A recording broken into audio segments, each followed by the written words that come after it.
Can I get a roll call, please? Mayor Grunder, Here. Vice Mayor Miller, Here. Commissioner Bloodsworth, Commissioner Howell, Here. Commissioner Whites. Here. Okay, we'll have our invocation by Deacon Zamuda. And let us place ourselves in the presence of the Lord. Loving God and Father, we gather here this evening as servants who wish only to do your will by serving the citizens of High Springs, Florida. Lord, you know the needs and concerns of your people, and you know your Son and our Lord Jesus Christ tells us to seek first the kingdom of God and its righteousness, and all the earthly things we need will be provided for. We ask you, Lord, to grant wisdom and knowledge to this governing body. May they always see you, Lord, in the most helpless and vulnerable among us, the poor, the homeless, the marginalized, the elderly, and most especially the unborn. May all of us working together continue to be a beacon of hope, compassion, and charity, reaching out to those in our community who are in need, and always embodying the message of the gospel as we await the day of our Lord's return. May we always be prepared and ready to greet him when he comes. Until that day, lead us, guide us, help us, Lord, to always do your will. In your most holy name we pray. Amen. Amen. Please stay standing for the pledge. To the flag of the United States of America, and to the republic for which it stands, one nation, under God, indivisible, with liberty and justice for all.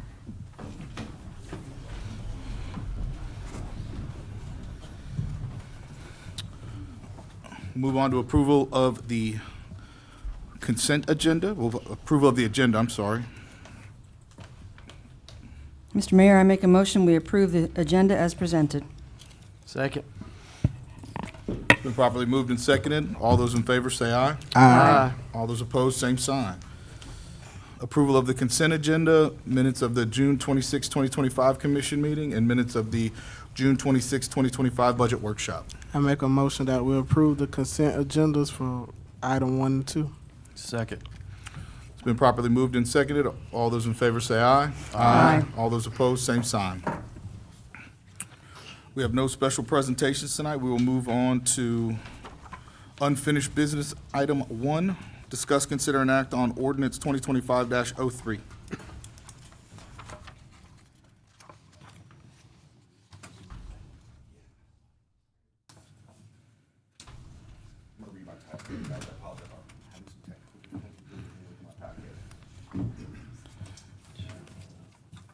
Ordinance 2025-03 is an ordinance granting to Duke Energy Florida LLC, DBA Duke Energy, an electric utility right-of-way utilization franchise, describing the terms and conditions related to the occupancy of municipal streets and rights-of-way in the city of High Springs, Florida, for the purpose of providing electric service, providing for severability of provisions, and providing an effective date.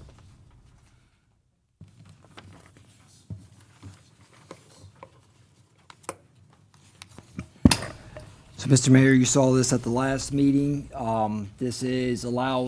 Continues to allow Duke Energy to use the right-of-ways for the utilities. We get a portion of the revenue, and I believe the previous one was a 15-year. It's just up for renewal to allow them to continue to use the right-of-ways for the utilities. Do we have any questions from any commissioners?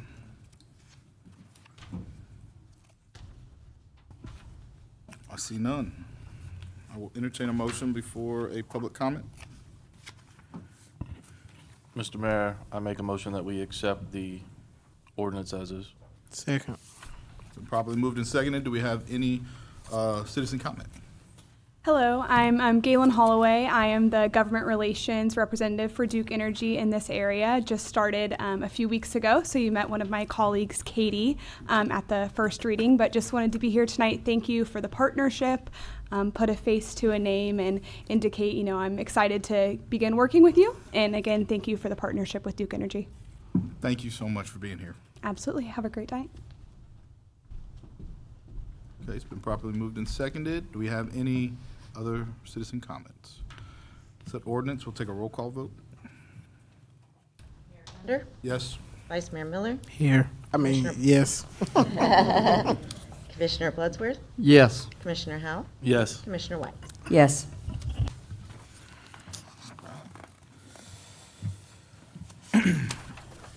We will move on to citizen requests and comments for issues not on the agenda. Please state your name for the record and limit your comments to 5 minutes, please.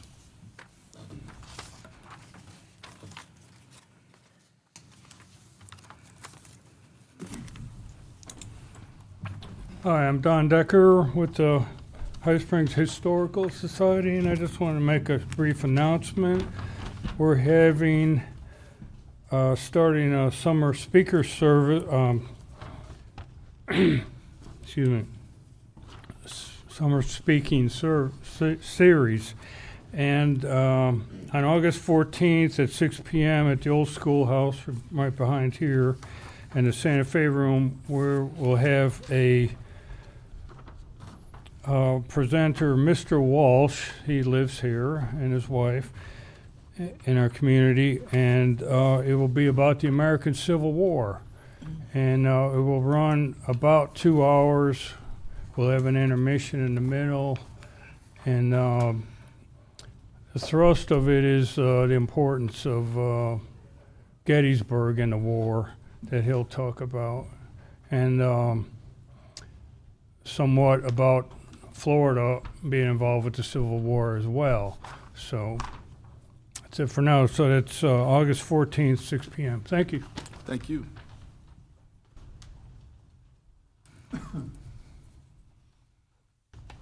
David Lynch, L-I-N-C-H. High Springs Brewing. Does the city manager and the commissioners want the name of their city associated with a product that kills 7,000 people each day?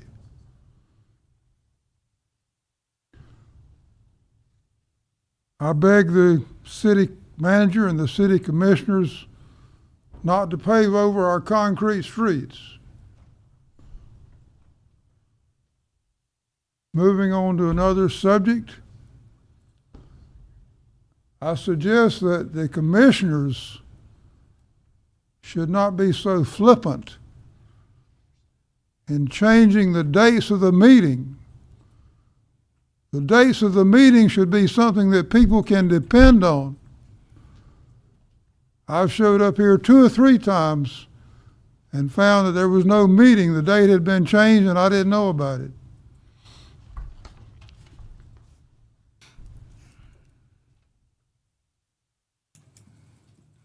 Do we have any other citizen requests and comments?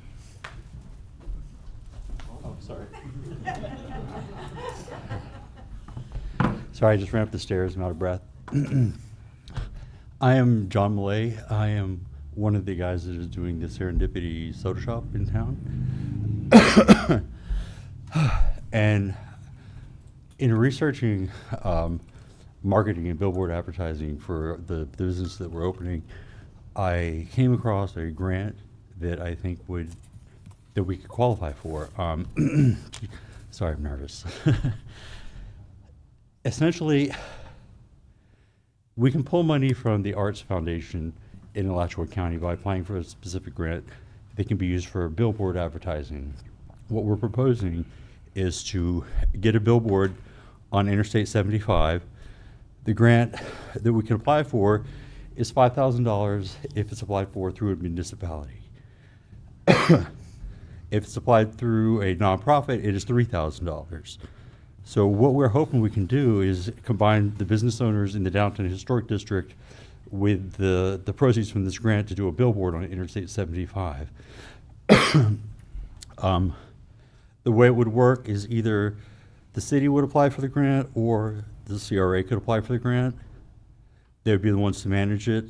A billboard's about $9,000 for 12 months. The grant, depending on what we get, The balance will be spread among the business owners in High Springs that want to advertise on the billboard for like Watershed, the Great Outdoors, Prohibition Pizza, us. So we could use the grant money, and then the business owners could pick up the tab for the balance to do an interstate billboard directing traffic into High Springs. So the deadline for application is July 31st, so we have to move quickly. The main thing is to figure out how to handle and funnel the money. Like once the grant is approved, if we get it from the county, who's going to manage it? I'm happy to write the application. It's not complicated, but it's just going to take somebody from the inside, on the government side or the CRA side, to manage it. So, that being said, I also wanted to let you all know that you're all going to be invited to the grand opening, or the soft grand opening of the soda shop before we open. The night before, or the week before we open, we wanted to bring back like the roofers, the electricians, the vendors, like everybody who had a hand in this project, and kind of just give them a thank you for being a part of, you know, what we think is a very special piece of history. And we wanted to invite you guys to the soft opening as well, and also the commissioners from Alachua County. I wanted to make sure that they were in the room, and while we have their attention, while they're in the room, if we could all lean on them about completing the rails to trails. We're going to have their ear for a few minutes, and if we all ask them for the same thing, I think that we might get their attention. That's all I have to say. Thank you, guys. sir. How many commissioner comment back? Mr. Mayor, if I may. Yeah. Sorry, sir, I didn't catch your name. Oh, I'm sorry, John. John. So I'm the city manager. If you would do me a favor, if you can get a hold of me next week, Monday or Tuesday, let's sit down together. I think that's a great partnership. Let's sit down. I don't care if I do the grant application. I don't care if you do it. We can work out however you want to do it. I'm happy to do it. And we could talk about options, about who can run the grant, make it as clean as possible. And also, if the commission supports, I'm asking, I'll bring it up later, but as a partnership, I think that's a great use of a little bit of my contingency fund to help alleviate the costs from the business owners. So at the end, I'll just ask for if you support me meeting and what we can do, and give me some authority to.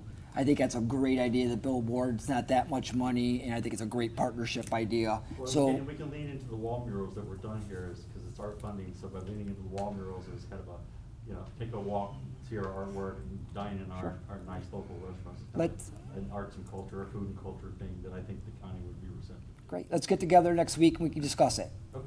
Great. Perfect. Thank you. Jennifer? Hi, Jennifer Appleby, Parks and Rec. Just real quick, wanted to invite you guys out to Catherine Taylor Park on July 25th from 4 to 8 p.m. We're going to have a community engagement event. We're calling it the Summer Slide Out. We'll have free food, games, a water slide out there for the kids. We've got quite a few of our organizations here in town that'll have information out there. We're partnering with the fire department, the police department to be out there as well, help serve food. So we would love to have everybody come out and join us. And again, that's July 25th from 4 to 8 p.m. at Catherine Taylor Park. A fun summer slide out before we do National Night Out on August 5th. Thank you. And if you guys want, I'll just leave these here if you want to put them up anywhere.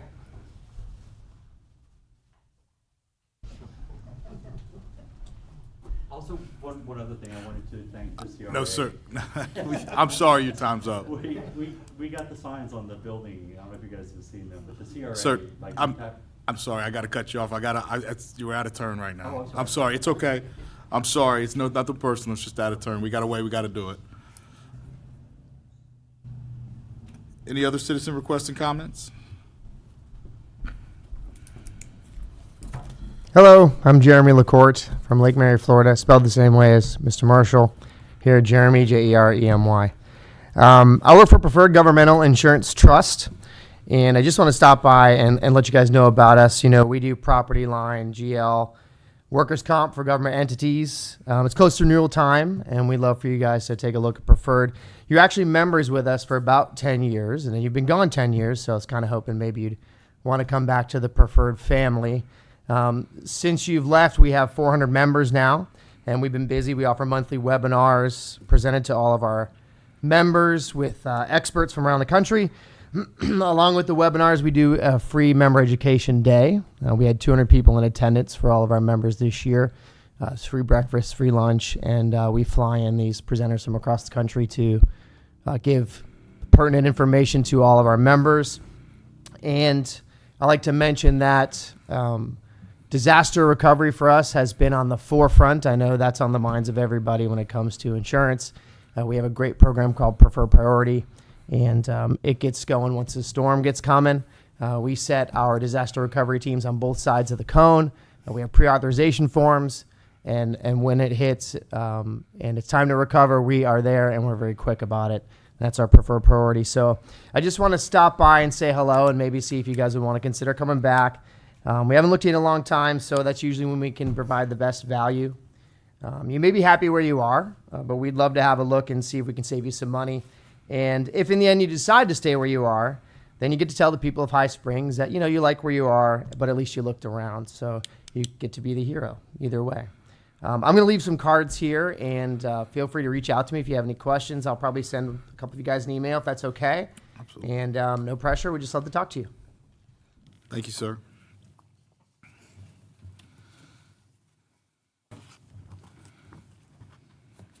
Any more citizen comments? Okay, we'll move on. Absolutely. Mr. Mayor, thank you. John, I just wanted to let you know that the county is definitely tracking on Rails to Trails. I spoke to Commissioner Alford about it not too long ago, and the county's not taking point. They've kind of shifted that over to an independent organization that has had more success, and she said that she really likes the progress that's being made. So they have not lost their focus on that, and I'm very much in favor of that. So it'd be amazing, yes. Thank you for that. And we'll move on to item H, new business. We're going to have a discussion between local agencies providing support to disadvantaged communities in High Springs. That's you. Mr. Mayor, if I may. Please. After the joint city-county commission meeting, I met with two of the county commissioners one-on-one to try to understand what their goals and objectives were for citing a community outreach in the outlying areas of the county to be able to better serve those of us here in this part of Alachua County. And right now, it's at the very beginning of those stages, and they want very much to get input from us in terms of how best to serve our local people. They want to try to provide services here to alleviate the need for people to have to drive all the way into Gainesville. They talked about veteran support services, signing up for food stamps, free legal advice sometimes, just a general community support center. And they're looking for guidance, so I reached out to the people that I knew in this area that were already taking care of a lot of people in this community.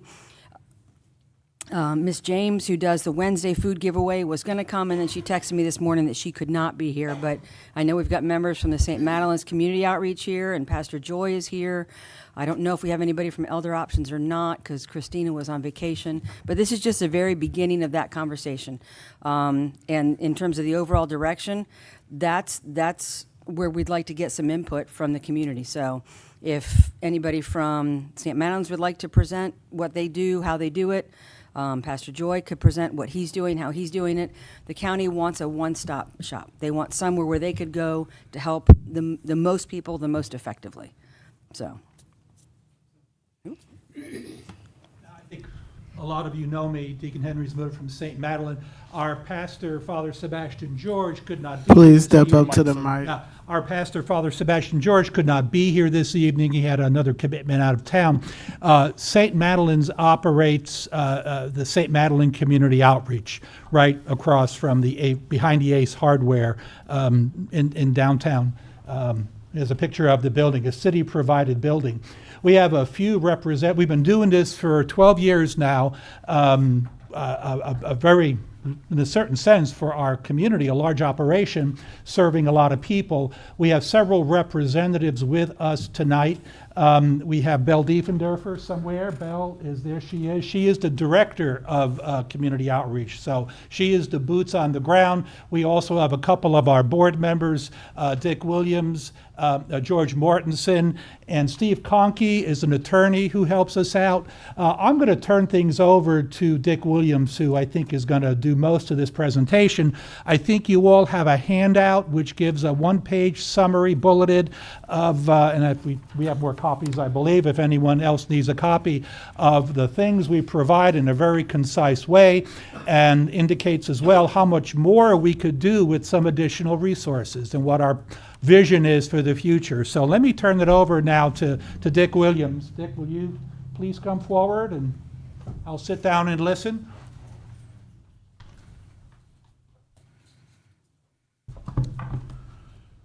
Well, I appreciate the opportunity to talk to the commission, the mayor, about the community outreach. It's something that I have worked on, and many of us have worked on for quite a long time, to a great benefit to this community. St. Madeline's Catholic Church was instrumental 12 years ago. 12 years ago, the city was kind of in a bind. They really did not have any organized food programs, none whatsoever. The church had some here and another one there and so forth. But as far as an overall organization, they had none. And we came along, and the city commission, Bell, and others decided we needed to do something. We have a lot of poor and hungry people in our community and our area. It's not just in the city. And we need to do something to help them. So we decided at that time, and I was part of this, decided at that time that we needed to pull together to form something. So we formed the community outreach, the St. Madeline Community Outreach, because they were backing us at that time. We had the people, we had the church, we had the funding for that particular part of it. But the problem was we didn't have any place where we could hold our meetings. So a good man called City Commissioner Bob Barnes, who some may know, may not know him. He was quite a guy. He was very helpful to us. He came right out, joined with us, and said, I have a place. I think I know what I could help. And he talked to the commissioners and so forth. And sure enough, you had an old building that was kind of dilapidated, and it went back, I believe, to World War II. And he talked to the commission, and they agreed that we could go ahead and have the building. So we got into that building, and we found all our friends who were carpenters and knew or thought they were carpenters and plumbers and whatever. And we got inside and went to work on that building, and we transformed the interior of that, and the exterior, I may add. And we set it up with a place where the people could come in and they could meet with someone and talk to them about what was going on and get the food that they needed and so forth. We had a complete computer system put into it, all right, for that. So we knew everybody that came in. We had computers, we kept a list of the people and so forth. And then we started working with the churches, with USDA, okay, which turned out to be our real partner in food. We had to go through a slight procedure, not us, but Bell had to go through this, to go through kind of a testing thing to find out about the procedure and about how they operate and so forth.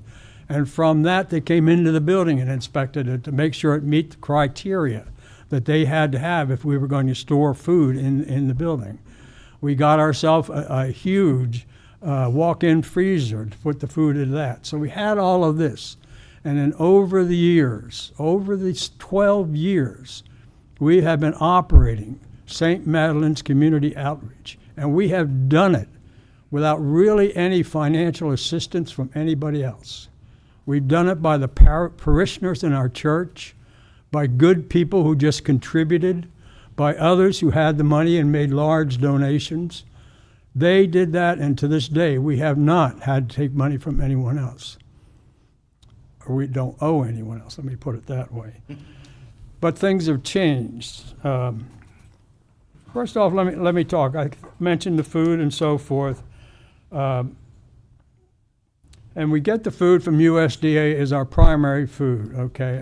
And the food from them, you have to be almost licensed in order to get the food. And its food is excellent. It's not a bunch of candy and Jell-O and this sort of stuff. It's good food. We have a huge bunch of peaches now sitting in community outreach. Another time it was oranges or apples, along with the other food that goes with it. And they do an excellent job of providing to us.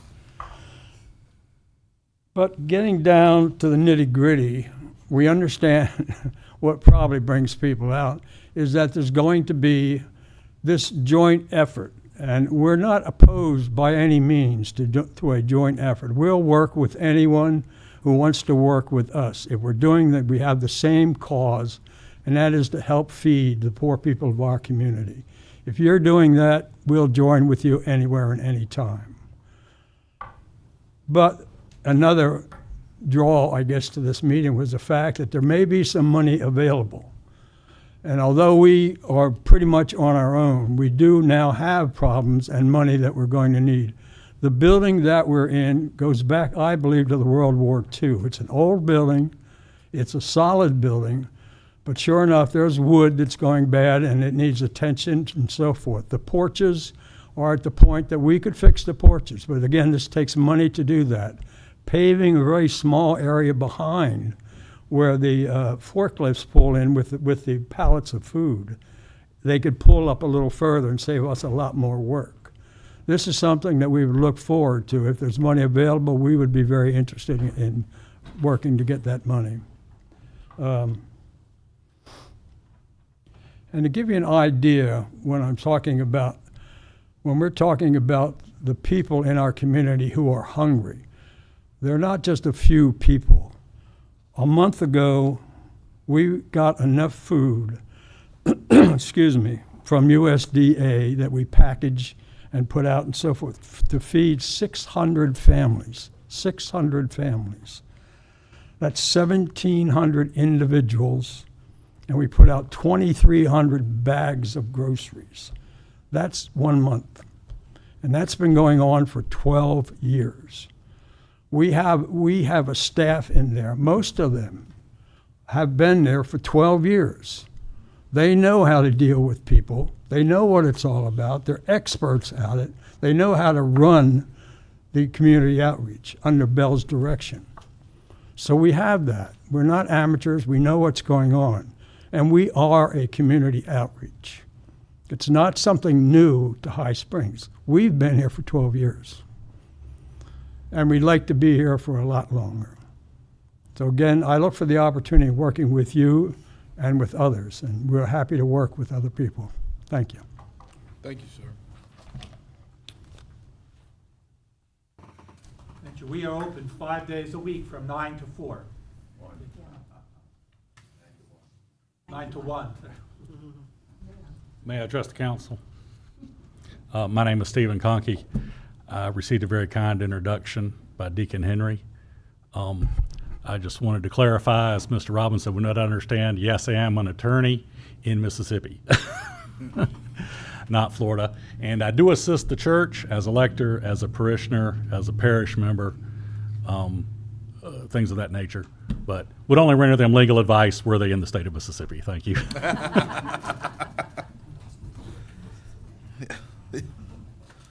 So let's not call the bar. Yeah.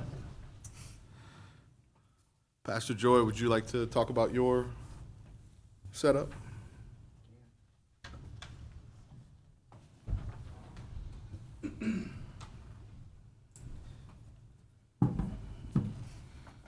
Good evening, everybody, in their respective places. I'm gonna be honest, I was kind of back and forth about coming tonight because at the joint county city commission meeting, when the county did the presentation of what we were moving forward with them and showing our results and everything, you know, I was kind of confused as well as some of you were as to, you know, why was it on the agenda if you guys really didn't have any decision as far as the funding. One thing that I heard from Commissioner Whites was, at that meeting was, you know, what about other organizations in the area, and did they reach out to other organizations? And so I've just kind of been following what people have been saying on social media, and then Commissioner White's texted me the other day, and then I saw her, you know, her post on her page, but I'm just trying to, I guess, clarify. I know that Commissioner White said she went back to the commissioners separately or something like that, but I'm just trying to clarify. I'm fine about speaking tonight with what we do. I'm more than fine with that. But at first I was confused, and it felt like again, I'm just going to be honest. I'm a man of God, so I got to be honest. It felt like, to me, Commissioner White, it felt like you were, I don't know, it just kind of felt like with everything going on that you were kind of, maybe trying to sway them away from us to the other organizations. And then, my thoughts is that you were at the meeting I went to many, many months ago at the county, and I'm one that I speak up, and it's just frustrating that the needs in High Springs are so great that other organizations who are doing anything, you asked on your Facebook page publicly, who else is doing something? That is a question tonight. Who else in High Springs is doing something? Because we have many citizens here that just desperately need help. And I can tell you, serving them food is great. We serve them food, hundreds of families every week as well. I do believe that some of the families that come to us go to them as well. I think their procedure is once every 2 weeks. Ours has moved to whenever you need it to once every 2 weeks, because our number of people that have been coming has risen more than you would even believe. The phones ring all day long. People are hungry. They don't have, some of them don't have anything. So we're just in a situation in our city, in our town, in our area that the community needs help. The food stamps and SNAP assistance are getting cut, millions of dollars in cuts, and people are hungry. Our kids, the children in our community, they're hungry. They're going to bed hungry. I could be here all night giving you different stories and scenarios, but again, it's not just food. So we do utility assistance. We pay water bills. We pay light bills. Any need where when our phone rings or when the email comes and say, hey, can you help with this? If the money is there, we help with it. We had a senior citizen call and say, hey, I haven't been able to go to my doctor's appointment for 2 months because my tires are bald and I'm scared to drive my car.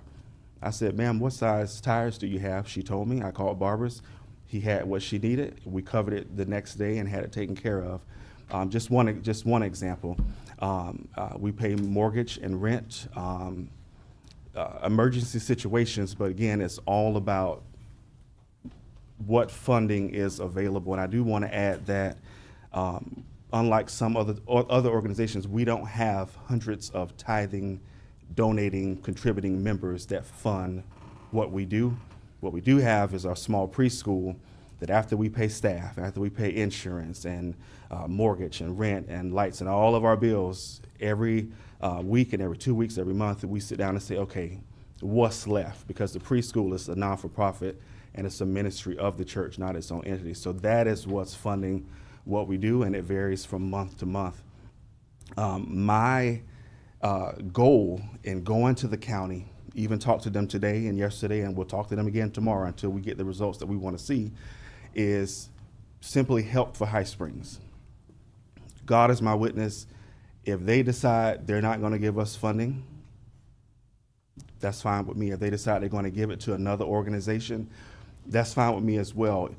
I just want to know that I spoke up and helped get the funding to our area because that's what was needed. The reality is they have the money. Over $13 million they gave out in grant funding last year alone. They have plenty of money.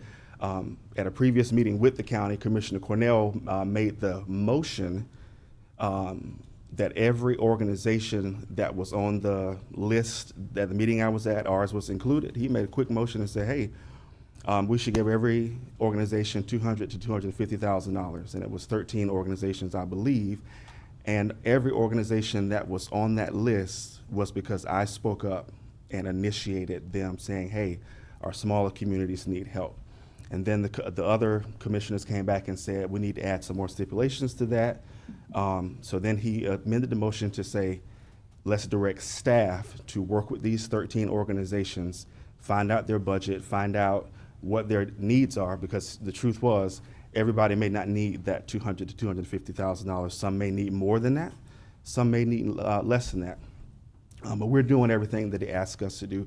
But I do want to say that if we get to October 1st, and that's what I'm asking them, and we don't get any funding help from them, we may close our center as well as stop doing what we're doing, because what we're doing is hurting ourselves, trying to help others. We're not paying our own bills, paying other people's light bills and water bills and their emergencies, and it's setting our church further and further behind. So we just simply cannot continue to do that. I know the city doesn't have the funds like the county does, but it would be nice, maybe not even this budget year, but I think it would be nice if the future commission would consider setting aside a benevolence fund for our citizens that live in High Springs. Give back to the community. I mean, we pay so much in taxes. I really feel that our city commission or future commissioners next year should look at setting aside a benevolence fund or some kind of fund for families in our community here that have an emergency. It doesn't have to be $200,000. I mean, start small, $12,000, help 24 families a year. But the citizens here really need to see the government here give back. And I'm happy to answer any questions that anybody has. If I could, Mr. Mayor, so would you be amenable to being part of, I mean, because this is very beginning conversations here, would you be amenable to being part of the steering committee of, whoever comes together? Because Ms. James wasn't here. She does the free food giveaway on Wednesdays. So she's plugged into, some people in the community. You're plugged into other people in the community, and the outreach is plugged into others. Mm-hmm. And I think the idea is to bring that all into an umbrella where it's maximizing the impact. Right. So I think that having your input, having Belle's input, and Ms. James' input could be really critical in terms of bringing all of those different entities together to make it as efficient as possible. Right. I mean, the county definitely wanted to bring services out here, like veterans benefits services, having somebody come out maybe every other week to help veterans apply for benefits. Perhaps attorneys that were licensed in the state of Florida, they could bring them out. All kinds of different, all kinds of different services, so they wouldn't have to drive into Gainesville. That was the understanding that I got. So it would seem to me that pooling all of the resources would be the best bang for the buck. But it would depend on people who are already boots on the ground helping to drive the train. Right. So is that, I mean, you say October 1st, and I certainly don't want to encroach on whatever your business model was. The idea was to, wrap your arms around everything that we could, just to try to make it as efficient as possible. Because, if people didn't have to wait for Wednesdays to line up and pop their trunks, and they could just come to one location any day of the week, I think that could have a better impact. I agree. And as far as the October 1st, that is all this is something that we've been working on with them for months. Mm-hmm. So their goal was to get whatever they are going to do it for this budget for October 1st. I know what they said to you, but I think, like I said, I think it's a separation of what we asked for us, and then in speaking to you, they were saying, we do want to do more, especially Commissioner Wheeler. Her heart is here. Mm-hmm. She pushed for the purchase of the Fellowship Church when it was for sale. And even then, the idea there was let them purchase the building and let multiple area organizations set up in that building. And it didn't work out. I don't remember why. The sellers didn't want to accept the $2.1 million or something. They wanted They wanted more money. But the issue at hand is control and space. We have about 30 churches in High Springs. I have a good relationship with most of them that I know. I know some churches change pastors every year. But you have some pastors here that want to work together. We've tried to have, ministerial groups, and currently there is one. Started out with, a lot of churches, and it went down to 2 or 3, because it gets to the decision making and the control and whose idea it was and who has the control. Are you going to have it in my location or your location? So then it just gets down to You're going to do your thing over there. We're going to do our thing over here. And then it's just division. So How do we get on top of that? How do we get the egos out of the conversation to maximize the help we can give? honestly, what would be helpful is if the city had a location that you could offer and say, you know what, the needs here are so great. Let's dedicate this building for community outreach and tell whatever organizations in our city that want to partner with the city and other organizations to set up in there to do different things. Just as an example, Ms. Bell could do food. Our church could do online resources and help, which we do at our center now, but SNAP assistance and all the online stuff. Another church could do stuff for children and clothes. And it's so many things that need to be done, that could be done, but everybody wants control. I don't want control. I'm just fighting for the funding this way because I can tell you that my blood pressure has gone up the last 6 months with this food pantry that we do have because the phones don't stop ringing. People need food, they need it, and like us, when you're trying to run multiple ministries and a preschool and the church and outreach and youth nights and just all this stuff, and I'm just one person with another full-time job, 2 kids, a wife, and a house, and all this other stuff, it's a lot. So it's very stressful. So it would be helpful to have one location that's not this person's church or that person's church, because nobody else is going to want to set up in somebody else's church, not another church or not another organization. But if the city had somewhere that say, hey, let's dedicate this building to the use of this, So that would be nice. could it be something along the lines of, instead of having each church have their own thing, the High Springs Community Outreach, Right. it's a one entity, it's the one umbrella, that's where the funding goes, and then you have a board Yeah. of people being involved. And then, you have something like 1-800-ASK Gary. Hey, I need my bills paid this month. Who can I talk to, or something along those lines? The idea of trying to move all these things to one building, I just think that's going to be a stretch. I think if you could name that umbrella, have Right. that board, and then you guys make the decision, like you said. Trying to give 30 churches $200,000 or what, that's a lot, and that's a lot of trust. And if I can add, Go ahead. you do have a lot of churches in town. They saw the post of advertising, they saw the agenda. They're not here because a lot of churches don't want to be involved Correct. with the headache that can come along with community work. Absolutely. It is a job. It is a job. So some churches just rather have their Bible study, Right. have their Sunday morning, that's just the truth, have their Sunday morning service, That's fine. and Yeah. quietly help their own members. But a lot of churches just don't want the headache of having to worry about everything else outside. So I think it's a conversation that needs to, what we're talking about is not going to be accomplished by October 1st, but, it's something that needs to be worked to. Correct. So High Springs can continue to look out for High Springs. There definitely needs to be a collective of all the entities, because I don't think people really do know where to go all They the don't. different times, right? No. And then, I completely agree. It is something that we should kind of we should get some sort of involvement in there, and we should figure out a way that we can give back. I completely agree, as a city, that we need to give back as much as we can. I think all the budget stuff we've gone over, though, I think everybody understands where we're at this moment. But that being said, we've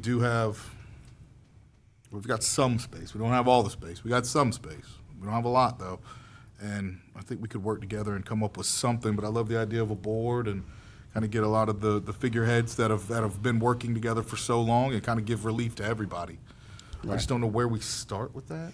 Mayor Grinder, about 2 months ago, I actually talked about this in a meeting. The Children's Trust reached out to me about a community outreach building. Did we ever follow up with them? I know they requested for me to be in the meeting with them, but we never had a meeting. Sorry, we never met with them. Okay, can we reach back out to the Children's Trust, because I think that's where the start. They have enough staff to run it, because we don't have enough staff to run it. Right. So I think that will be where we need to start. Reach out to the Children's Trust. They're already interested. and see how they can come in and help in that portion. And then that way, we don't have to intrude on Pastor Joy and what he has going on in October, because the Children's Trust has their separate funding that they can actually operate all the other organizations in. Yes. If I can add to what you just said, Commissioner Vice Mayor Miller, I do know that they've been asking, or said they were going to ask the city to sponsor a location for community outreach. And I know that because since September of 2024, they came to us asking our church if our church would like to partner with them to have a fully funded community center. So I proposed where we are right now in the Subway Plaza, and their issue with that I know of was that our after-schoolers are in there. They want a building that's sole purpose is community outreach, and that people can come into 8 hours a day, Monday through Friday. So the last thing that I heard from that was they were waiting to see if the city would give up a space for that, and they're trying to make it as well more of a collaborative effort, not just us, but they're trying to make it more of a collaborative effort between local organizations. That was the last thing I heard, and then the county said at the last meeting that they're going to be talking to the Children's Trust as well, because they have the resources as well. Sounds like we almost need a workshop where we get a representative from the county commission, a representative from the Children's Trust. We can go to it, and we can have honest conversation One between of all us the could. commissioners. Yeah, or I don't know if we could all. One of us, if they yeah. call it a workshop, we couldn't all show up. Show Well, up. they Budget the Children's Trust requested me. Okay. And If we can all be Commissioner there, Miller- that'd be great, because we all represent High Springs. There's actually a board planning retreat on July 17th. I took the words out of my mouth. Another thing, Children's I Trust. misunderstood what I said, what you were getting at. I have met with the Children's Trust. They approached us, what they requested use of the Douglas Center Monday through Friday from like 8 to 5. We can't give them that space. We just can't. So, I asked, try to find another space, let us know. I just haven't heard back from them, but they did ask us for use of the Douglas Center. Just couldn't support it. Yeah. Yeah, now, and I'm not saying that I don't know where the miscommunication came in at, because then the option of the old schoolhouse was thrown out to them. I asked them. And they said they were not opposed to it. They said they just never heard back from us. I was waiting on them. Okay, I'll follow. I got it here to follow up with them. Okay. I will add to Commissioner Miller's comment that with their funding from the Children's Trust is separate from what the county has. What they have is $150,000 for the centers that they fund, the Children's Trust, and that covers your staffing and all of the needs of the center. May not pay for everything that's needed, but they say, hey, this is your $150,000. Pick your staff, or if you got to cover rent, bills, supplies, everything that you need, and that is for that fiscal year. What are the limitations in terms of what they can spend that money on? Does that come with caveats in terms of what it funds? Well, I can tell you, because we get funding from them for children's services, you've got to cross every T, dot every I. They are constantly auditing and looking at every single thing, but they tell you up front what you can and can't spend money on. But from my understanding, and what I asked when I sat down with them in about October was, you can help with utilities. You can, if you need to go buy food, buy food. If you need to pay for a food truck, pay for a food truck. You pay your centers, your whatever facility you're in, you pay your bills for that monthly from that money, as well as any required staff. So it sounds like there's quite a bit of crossover between the two initiatives from the county and from the Children's Trust. Could we not marry those two for even better impact? Commissioner Cornell would be the perfect person to ask that, because he is on the county commission and the Children's Trust. Right. I think he's their chair. Okay. And I believe from the last meeting, he said that's what they're supposed to do, and their staff is working behind the scenes with the Children's Trust, Partnership for Strong Families, and communicating with the Board of County Commissioners. Okay. Mr. Vice Mayor, is that something that you would be willing to take point on in terms of being the conduit? Because Yeah. it sounds like there's a lot of moving parts here, and if we had the county funding and then the Children's Family Trust funding, and we could identify a location, that could be a home run for folks locally. Yeah, I mean, I'm more than willing if that's what the council would be okay with me doing.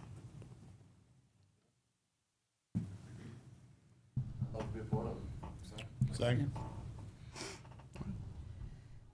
So then where do we go from here? I mean, in terms of identifying a business plan, pooling all of the different folks together to, because Pastor Joy has conduits to people via social media. St. Madeline's has conduits to people via different mechanisms. How do we pool all of that together? Got to get everybody in a room. Okay. You got to get everybody in a room. You got to get a conversation about what everybody's willing to do, able to do, and can do, and then go from there and start looking for options and places. Can we have a workshop with all of us present, or does that violate sunshine law? We have budget workshops. Yeah, we do. We got a lot of workshops about different things. We had the CDD workshop. Yeah. At least this Yeah. one's something to benefit. Yeah, all yeah. of it benefits everybody. Not taking any formal action, it's just a workshop, it's fine. Okay. So, Okay. The attorney in Florida has spoken. hands in my bag. That's right. Mr. Mayor, do you mind? Yeah, please. But if you want an opinion on that, we'll get, if you want to make sure, we'll look at it before, I think it's fine, as long as it's Okay.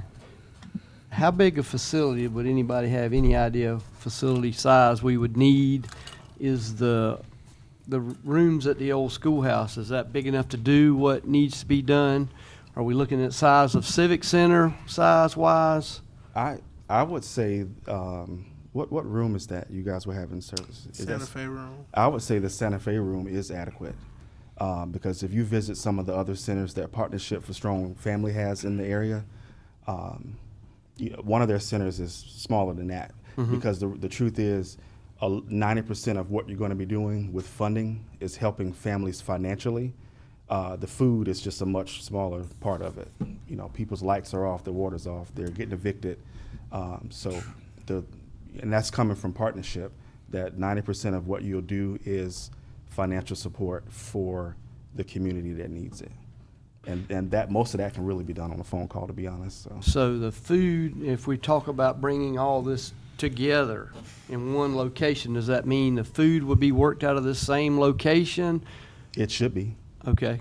So People need one stop, one place to go for help. So Commissioner Bloodsworth, those are questions that we get all the organizations, that'd be really something good to hash out in the workshop when you because the Children's Trust was looking for the Douglas Center, so that size for that.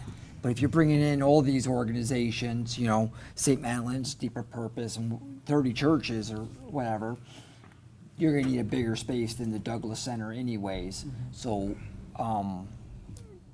Commissioner, or Vice Mayor Miller, mentioned, the Santa Fe room. We talked about that. I was waiting to hear back if that was something that was acceptable. So I will call and see if the Santa Fe room, and that's a good starting off point. Will this work?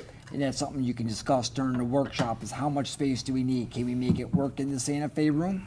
If so, okay, let's roll with that. But if not, then the workshop would be a good place to kind of get everybody's needs and wants on one place, so we can come together as a team to figure out what we can do.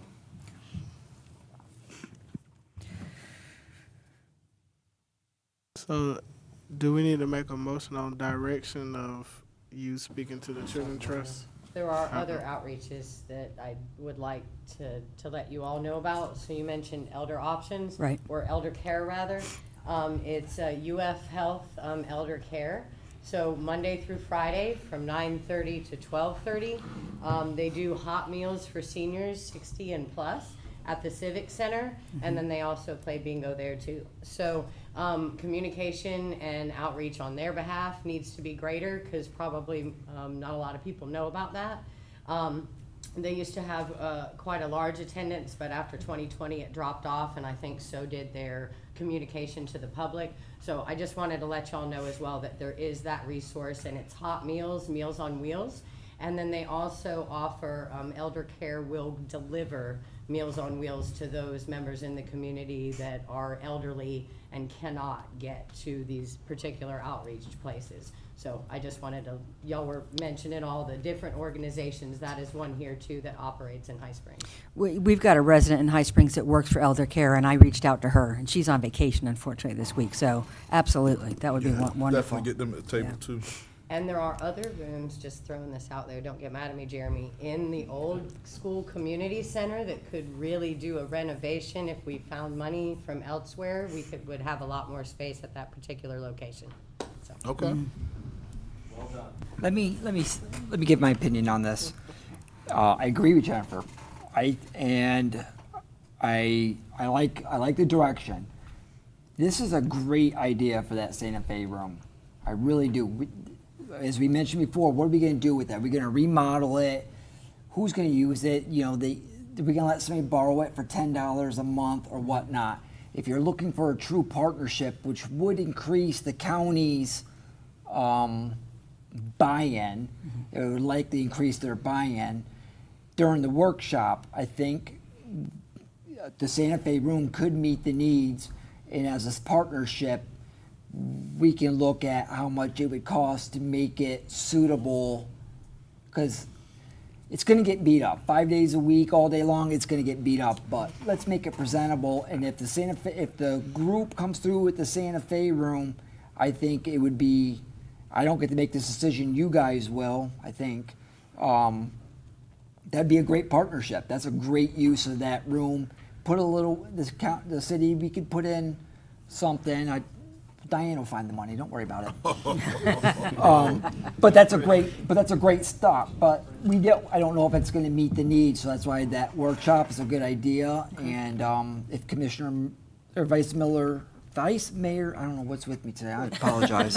Vice Mayor Miller is going to take the lead on this. Then I will link up with you next week and start planning what's a good day. So, a little bit time out so we can get the word out to all the organizations. Let's get a workshop together and see what we can do as a city, because we don't have money. I've talked to most of you this week about our budget. We just don't have the money. But what do we have that can help serve the citizens better? We have space. And we're not making any money on that space right now. So I think it's a good starting point. And if that doesn't work, what else can we do? Okay. Yeah, and I think maybe even with the option, I know Elder Joy said something about the money can be used for like a lease of the building that is in operation. So maybe when we make our appeal to them, we need a real lease of how much this building is. So then that way, as stuff gets bad, we have money coming in to fix it. That was one of the things that Commissioner Alfred had said, was that part of the funding that they would be willing to rent out space. If, we would have to staff it somehow, but that we could, they would pay to lease space to provide that location. Well, that's a great option. Let's explore it. Okay. I just had one last comment, and I got to go to my daughter's basketball game. Ooh, that's important. I definitely agree with what Vice Mayor Miller just said about lease, rent. I'm not always here, but I watch every single budget meeting. Truth is, we can't afford to give away, y'all can't afford to give away anything. Provide the space at a reasonable cost. If any organization is getting thousands of dollars from the county, from the Children's Trust, they should be paying something, because we've seen in past where other organizations have used that Santa Fe room and it gets torn up, ripped up, and then you guys, us taxpayers, are left to pay the bill. So take that money, set it aside, and then keep up with the upkeep. Have an actual lease rental agreement, a damage deposit, because if they just up and leave, and then you're stuck with the repairs, that could be thousands of dollars. So I got to go. The Children's Trust is an incredible resource. They have a ton of money and a ton of power, and they're closely connected to the county. So I'm happy to continue future conversations with anybody who's willing to. It's not just about our church. It's about the community here in High Springs. I'm very reachable, so if you guys need anything, just let me know. Thank you. All right, thank you. Just add one comment, if I may. From a St. Madeleine perspective, we fully agree that teaming with other churches is a very effective way to go. As a matter of fact, it was 1 year ago, last July, we hosted a meeting at St. Madeleine of the High Springs Ministerial Association with the idea of making a presentation about what we do at community outreach and looking to see if we could stimulate cooperation with some of the other churches. We had about 12 pastors. I guess Bill could speak to what traction we got out of that. But it was just last week that our pastor said to me, in terms of control, he said to me, our concern is with the people who are in need. If we need to change the name of our organization from St. Madeleine Community Outreach to Community Outreach, so be it, whatever it takes to make it work. So we are very much in favor of a team effort. Good. Thank you. Good evening, Mayor, Vice Mayor, Commissioners, City Manager, City Attorney. My name is Kyler Burke. I am the Marketing and PR Specialist for Palms Medical Group. We're here tonight to kind of give some insight, I guess, more into the healthcare arm of the community outreach that we're talking about here. We want to kind of specifically talk about how we help those who are medically underserved. So we talk about the underprivileged in the area. We definitely also want to talk about those medically underserved as well. I'm here with our CEO, Anita Rembert. I'd like to go ahead and bring her up for just a few minutes, let her talk about Palms, what we do, how we do it, and how we can specifically help those medically underserved. And then after that, I have a few community events that we're kind of partnering with a lot of the community agencies that we might have even heard from tonight that we can kind of go through and partner with. So, yep, I would like to bring up Anita. Hi, how are you? Thanks for having us. Thanks, Kyler. So I'm Anita Rembert. I'm the CEO at Palms Medical Group. We've been in High Springs since 2014. About in 2012, Trenton Medical Center was looking in our surrounding areas and seeing where we could go and make the most impact and the biggest need was at. And High Springs was identified as one of our target locations a few years before we actually were able to come. In about 2013, we came out, we really did a lot of research and a lot of, spent a lot of time here in the town to see where best location would be. 2014, we received a grant due to the unmet need that was in High Springs. So we got a grant from DHHS, Department of Health and Human Services, opened up our small building there, the yellow building right there on 27. And over the next 10 years, we just continuously grew. We saw pediatrics, we saw family or adult patients, and really tried to be a part of this community. Then we got the opportunity to buy a bigger location and really expand our facility there, and we've done that. I feel like we've done a great job. Within 3 months, we had almost tripled our patient volume from moving. So we care for the entire community. We don't just target the insured or the uninsured. We really want to be here to be a part of the community and take care of everybody. So our mission is Medicaid, Medicare, uninsured, private insurance. We have all different kinds of services, x-ray, pharmacy, primary care, pediatrics. But I'm just, sitting back here just listening to all this, just really excited about what you all are talking about doing. Some of these churches that are doing some of this food outreach and stuff, just amazing. We've done a few food drives over the years. My favorite was with the one through COVID. We did, it was the first drive-through food drive that we had ever done, so it was really kind of cool. We did actually near the school and stuff. So I'm just really proud of being part of this community. Would love to be a part of further discussions about how to make additional services and stuff available to our residents, especially those underserved people. So just thank you guys for letting us attend. No, thank Turn you. it back over to Kyler unless you all have any questions. Okay. She's probably the best person to answer the question. Thank you again. I am being in the marketing and PR seat. I have the honor to help coordinate a lot of these events, a lot of these partnerships that we have with our community. And this isn't just with High Springs, this is all over, but definitely High Springs is a huge part of our organization. So we definitely love to continue to coordinate these efforts. Just a few community events that we have coming up. We're actually going to be working together with High Springs Police for the National Night Out. So we'll be there. We'll have a booth, but we'll also have some book bags with some supplies that we can also lend to the community. Back to school is huge for us. We actually have quite a few book bags that we've gotten together that we're going to be packing supplies in, I think, next week. And then from there, we'll be able to take those to each of our locations. That way we can bless our community members, especially our students from there. We also will be working with there's a Newberry Community Closet event that's going on. That's going to be, I think it's on the 9th of August, if I'm not mistaken. That's going to be at Destiny Community Church, so just down the street in our neighboring Newberry community. So that'll be on the 9th. We'll be there as well. We may even be hosting some sports physicals there, which would be really cool, especially for our community students. Our Gainesville location is actually going to be doing its own book bag giveaway. So just kind of some different things, just to kind of give you an idea of what we do at Palms. It's something that a lot of you may know, some of you may not. Palms, like Anita she alluded to, we are a not-for-profit.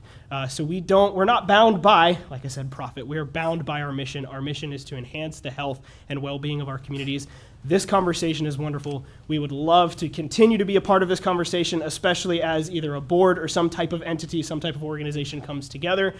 We would love to continue to have this conversation. I'm going to leave some business cards, at least for me, and then if you guys would like, feel free to reach out, and we'll go from there. Thank you very, very much. Absolutely. Thank you for coming. Are there any other entities here tonight that would like to speak? Nope. While we're Jennifer, talking is about her own outreach entity tonight? I again, like it. yes. Just to remind everybody, Alachua County Public Schools has a free break spot at Catherine Taylor Park.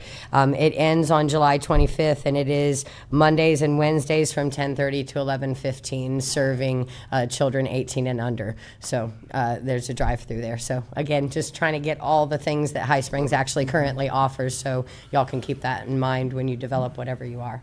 Okay. Awesome. Thank you, Jennifer. Okay. Sounds like we've had some very, very meaningful conversation about this. Do we need a motion? Do we need anything like that? I don't think so. I think we just set up a workshop for the next step. Discussion, next step Right. will be me and Vice Mayor Miller Okay. getting together Okay. and planning out a workshop. Great. Do we have any citizen comment on this? Okay. I saw you come in, Elva. She wants to say something. Oh, She's she nervous. does. Hi, I'm Alpha Bryant. I am not an entity, church, or organization. I'm just a resident here.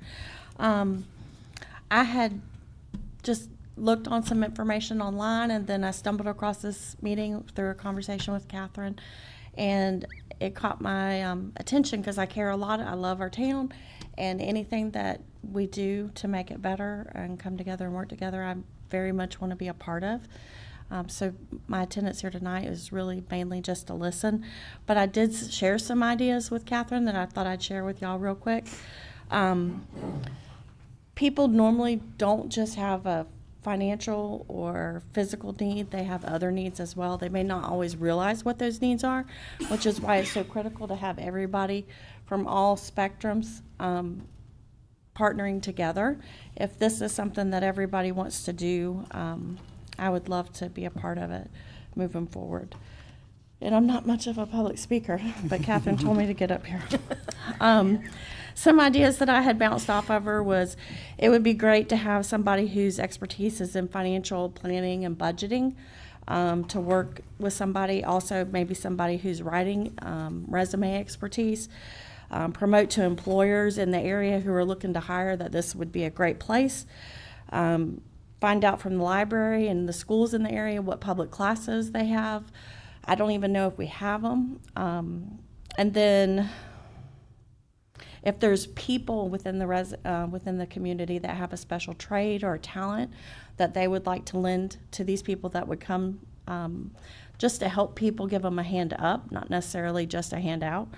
And I think it's awesome to have everyone come together. I thought that the Douglas Community Center would be an ideal spot if they wanted to centralize something. I have a friend in Clay County who's part of a, they call it the train something, but anyway, there's a YouTube video. I shared it with Catherine. I could have her share it with y'all as well. But they go around and they go to the most underprivileged areas in that county. I know our focus is on High Springs, but they have a lot of good things that they're doing. And if we were to do it at the Douglas Community Center, there's a church right down the road or a couple doors down that also serves meals to the people that are in need every Wednesday from 12 to 3. So timing it with something like that would be ideal as well. But I'm really excited about this, and I just wanted to say thank you. Thank you. Anyone else? Okay, I think we will move right on then to our second new business item. Discuss, consider, and act on awarding RFP number 2025-05 LDC rewrite. Good evening, Commissioners. So we had 3 submittals for our RFP. In your packet, you will find all 3 as well as a quick summary that I did. So the 3 that we received were Calvin Giordano and Associates, KCT Consulting Services, and McGrath Consulting. The staff recommendation would be, number 1 would be Calvin Giordano and Associates based on them being the most budget friendly. Obviously, budget is a very big issue for us. So yes, there were some small quality control issues within the submittal. There were some typos, but everybody makes mistakes. So we're confident that if chosen, we would be able to mitigate those issues during review cycles and whatnot. Second choice would be McGrath Consulting. They are the best regional fit. They've worked with our code before.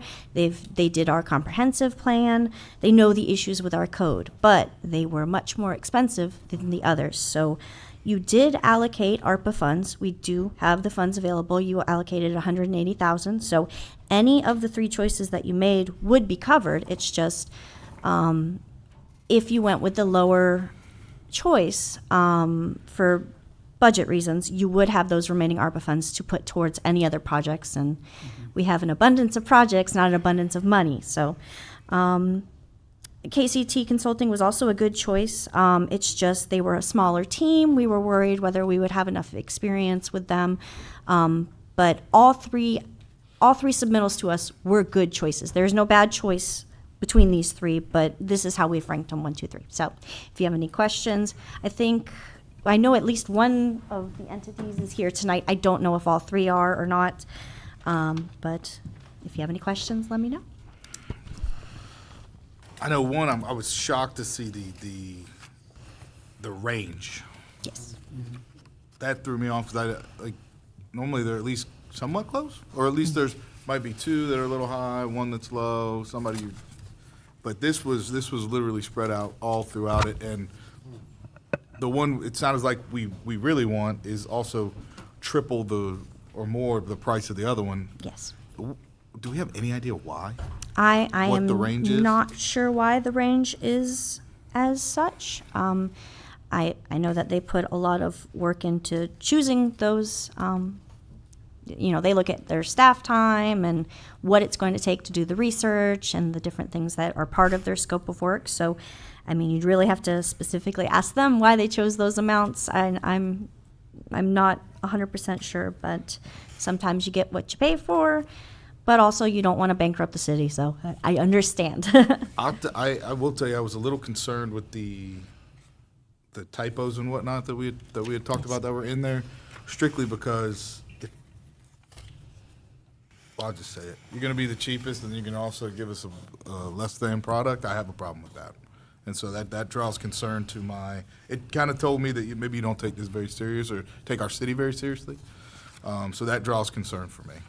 That draws a lot of concern for me. That's kind of where I'm at right now. I really don't know what to do on this, and part of me wants to just kick this back out and see if we get anybody else to bite, and maybe see what else is out there. Maybe we miss somebody, or people want to reevaluate. I don't know. And it is an option to put out the RFP again.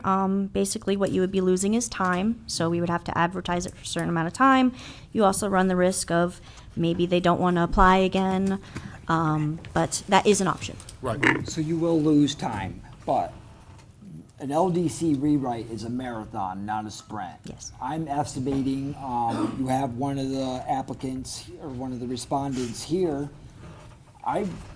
Realistically, this will probably take a year. We're gonna do a complete look over and rewrite of the whole LDC. So this is not a 1 or 2 month project. And you need to be comfortable. You're right, I was shocked as you are about the wide range and the unique differences between each respondent. But if you're not comfortable with it, putting it back out is an option, and the only thing you're gonna lose is a month and a half, because it's over the 25,000, so it'll be going out for longer. There's nothing wrong with that, if that's your wish. Just know it'd be about another month for us to post it, get it out, and get it back to you, and just push that 1 year long process or whatever it's gonna take a month out. Mind if we get any new responses, we'll also have to research them as well. So that's what took me a bit of time on these, is I had to research everybody's histories and backgrounds and the prices and what they included in their scope of work. So if we get any new responses, it'll take a little time to sift through it, meet with the city manager on it, and come up with recommendations. What consulting company do we have here tonight? We have Allison McGrath, right? McGrath Consulting's here. Yeah, Is we got a anybody- couple of them. KCT is here as well. Okay, yeah, so we got a couple. So 2 of 3. Mr. Mayor, could we hear from them? Absolutely.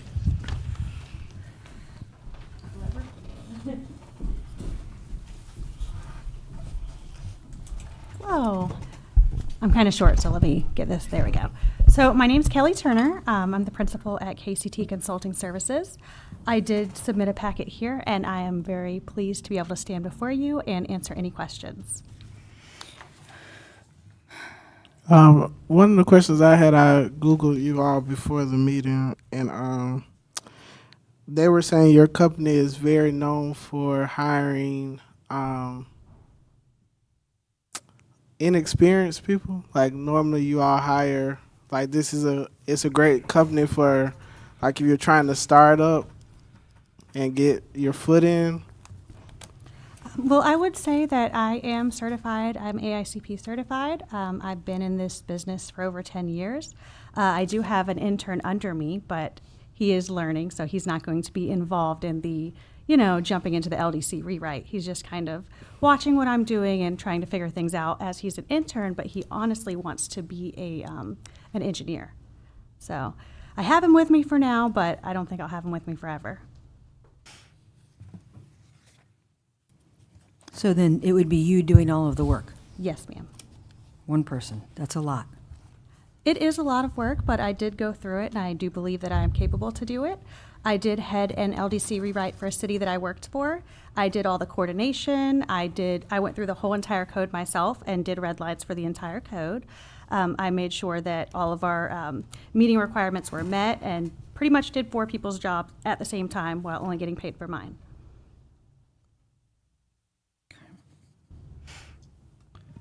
I noticed that on 2 of these, that it's a lump sum payment. Is that typical business practice, other than just like central billing or monthly billing versus paying a lump sum all at one time?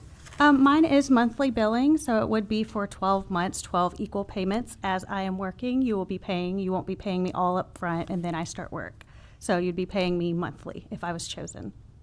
My note says lump sum, so that's why But I you was would wondering. be lump sum, you're not time and materials, you're lump sum. Correct. Okay, yeah. Okay. Thank you. Oh, you're welcome. And I'll be around if you have any other questions. Thank you. I actually have a question. How many LDCs have you done? I've done the City of Fruitland Parks as being part of that, but as far as being on my own, I have done some rewrites of sections of code. Okay. I haven't taken the whole entire code and rewritten it, but I have been involved with over 20 municipalities, and I have seen from the private side and the public side these codes in action. So I have been one to submit applications to cities and counties. I've also been one to review these applications on behalf of cities and counties. So I've seen a lot of different codes, what works, what doesn't, and the implementation is part of the biggest deal, I think. When you have, not saying that any of ours are, but when you have companies that are more forward with government only and haven't had the experience on the private side, it's kind of hard to gauge how that code's going to be implemented. And it's also kind of hard to gauge, once the code's in place, how is staff going to be able to explain it to whoever's applying. So since I have kind of knowledge from both sides, I could say, okay, this is the section of the code that you're wanting to revise. This is how it's going to be implemented, and this is how staff's going to take that and push it out to developers. How big's the city of Fruitland Park?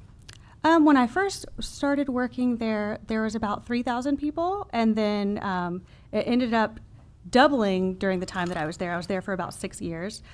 So I got in right before the boom, and then all of a sudden, all the land was getting developed around me. Now it's even grown even more. I still live close to it, but I don't work there anymore. I do do some of their development reviews, though. What did you do with Newport Richey? I did their CRS program, which is the community rating system. It's a huge, thick manual of all the different things the city can get points for community rating. It's like your floodplain stuff. So, for instance, if you have flood insurance available to your residents, you're rated by the codes that you have. The better your code is, the more resilient your code is, then the cheaper the flood insurance is to your residents. So I was able to go through their code to say, this is how you could make different changes in your code to make it more resilient, have to be able to pay less money. But it was a pretty big overtaking of not just code, but then you have to go and look at everything they're putting out on their website. There's a 500 or so page manual of different things that you have to do to be part of the CRS. And I was able to go in and say, okay, I evaluated what you're doing now. This is what you can do to make it better, to get a better score, save your residents money.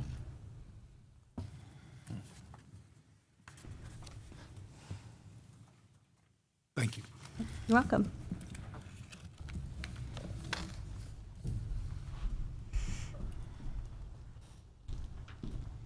Good evening. My name's Allison McGrath. I'm the president of McGrath Consulting. We were the higher end on your proposal budget that we put forward for your consideration. I appreciate the opportunity to be able to kind of point out some of the differentiating factors between our group and what you saw from other respondents. For starters, in terms of availability, I think you'll note in our proposal that we did have 4 firms come together to make one team to serve on this LDC update for you. I was local. I recently just moved to Ormond Beach, but I did spend a lot of time working with the city of High Springs for many years. I was solely responsible while I was at Kimley Horn for updating the comprehensive plan, so I'm very familiar with a lot of your staff. I had the pleasure of working with Ms. Adkins and some of your other staff during that time being. Also, I have with me this evening Justin Tabor. Justin's with North Florida Professional Services. You may be familiar with their firm. They're located in Alachua. And EDA engineers, planners, and surveyors. The 3 of us came together and also brought in the planning collaborative. The principal at the Planning Collaborative is the current president of APA Florida, so she brings with her a lot of credibility and experience as it relates specifically to legislative issues, which of course drives a lot of the things that we'll be updating in the Land Development Code. So for starters, I just kind of wanted to give you that framework that we are a local firm, we are familiar with the area, and we do have staff that's available at the ready should you need us to be at the city at any given time. I'll also point out that our proposal, let me speak to Commissioner Howell for a moment. You asked about about lump sum, or I'm sorry, was it Commissioner Bloodsworth? I'm sorry, I was blocked. My view was blocked there. I apologize. You asked about lump sum or not. When the city put the RFP back out for bid, they gave the option of providing a breakdown of fees or just a lump sum fee. In retrospect, I wish that we had broken out the fees for you to have that benefit. I'm happy to go over those with you this evening if you'd like to know how we allocated those fees. But that was something that the city provided. You can do it as a lump sum, or you can do it as a breakout fee. I will also point out that in the RFP, I believe that there was a provision that the city commission is not bound by accepting the proposals as is, leaving you the flexibility to make any alterations if you decide to move forward with selecting a respondent this evening. I say that to say that if you select a consulting firm, you're able to enter into negotiations outside of the fee that was submitted to you this evening, and I'll certainly defer to legal counsel, but that would be the interpretation that we have of that as well. In terms of the number of projects that we have worked on collectively, I think you probably saw in our response that we have about 16 or 17 different land development code communities that our group has worked on. So we have a very robust list, I would say. Many of those are in small rural communities in Florida, so we're familiar with the types of issues that you have before you. And again, I mentioned that I worked on the update to your comprehensive plan, which allowed me to have a lot of exposure within the community and understanding what a lot of your issues are. I will say that because of that experience, we put a large emphasis on public participation. I'm not, excuse me, I'm not sure the level of public participation that the other respondents included in their proposals. However, we made that a significant portion of our land development code rewrite cost and effort for you. We included stakeholder meetings, for example, meeting with the business community, also meeting with the consulting community.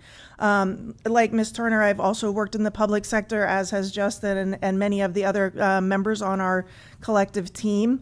We understand that we both worked in private and public sectors, pardon me. We understand that there's a lot that goes into this, and you have to not only be able to prepare a document that's going to sit on the shelf, but you need to prepare a document that is usable. As such, we included a specific line item that deals with engineering technical review. I'm not sure if the other consultants included that in their proposals, but that's a very important part of your land development code. I'm not a stormwater engineer. I'm not a transportation engineer. Those are very highly technical areas of your land development code, and we included within our budget fees to be able to address that need when we get to that portion of your land development code. I could probably keep going on, but I know your meeting is ticking away at time. I'm happy to pause and answer any additional questions that you may have, but appreciate the opportunity to be before you this evening.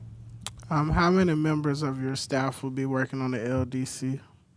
I am a staff of one personally, which is why I came together with Justin and Brandon at his firm. So we have 6 professional planners that are making up the core team for this land development code update. 5 of us are certified planners. And as I mentioned, Laura Mills-Gutcher is the APA president, so she comes with the legislative background that's important. Within our firms, within the rest of the firms, there are administrative staff that will be available, and EDA and North Florida Professional Services have engineers that are on the ready to be able to assist us when we get to those areas that are outside of the purview of planning, but necessary part of your land development code.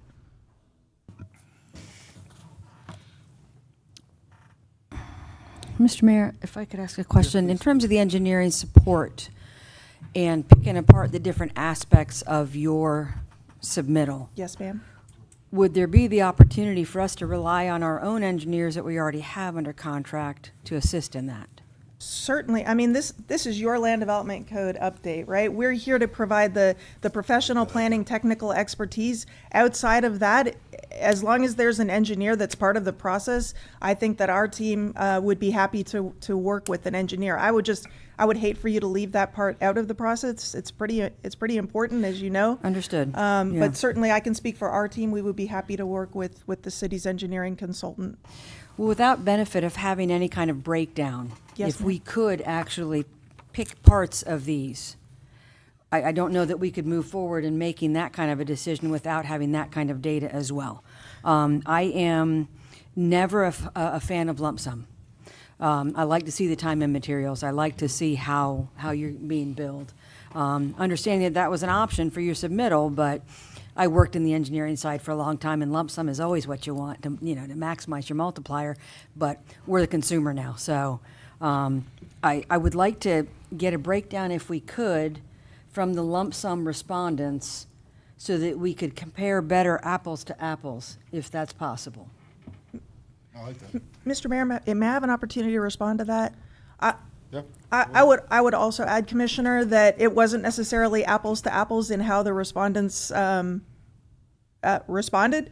For example, as I mentioned, we have a very robust public engagement portion to ours. I'm not sure that all the that the other two firms had that level.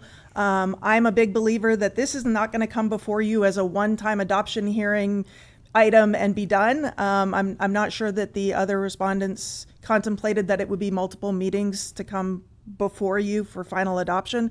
So I don't know how to best make it apples to apples. We're happy to provide a detailed breakdown so that you can at least see how we allocated it independently. But I fear that you're not necessarily looking at the exact same responses. I understand that part. In terms of the public engagement, we did a Parks and Rec master plan, and the public engagement there was pretty profound, and it was very successful. Yes. It was a very important part of that. Sure. But, you know, I don't know how expensive that is. Sure. You know, and what it involves, and if we could make that as efficient as possible, and to whatever extent we could participate, would be great. But this is, I hesitate to put it back out there because we really need to get started on this. I'm worried that we're not working on it. And, you know, the three respondents have already put in a lot of effort into their submittals, you know, already. But, you know, I don't think any of us are planners up here. $172,000 is a whole lot more than $54,000. And when we're spending the city of High Springs money, that speaks volumes to me. Yes, ma'am, I understand that. Mr. Mayor, I would just add that this is an investment for the city. It's been a long time since the city of High Springs updated their land development code. Ms. Adkins can tell you, I'm sure Mr. Marshall's been here long enough that he can tell you, your development community certainly can tell you, because they know where all of your loopholes are hiding. Am I wrong? Yeah. No, you're not. So again, I'm not contesting the fee. I'm not fighting for the fee for us. I'm happy to sit down with you and discuss how we can reshape that and reframe that to meet the city's specific needs. I'm just pointing out to you that this is unlike the comprehensive plan that is statutorily required by Florida statutes for you to update every 7 years, which the city did stretch that as well, a little bit outside of that time frame.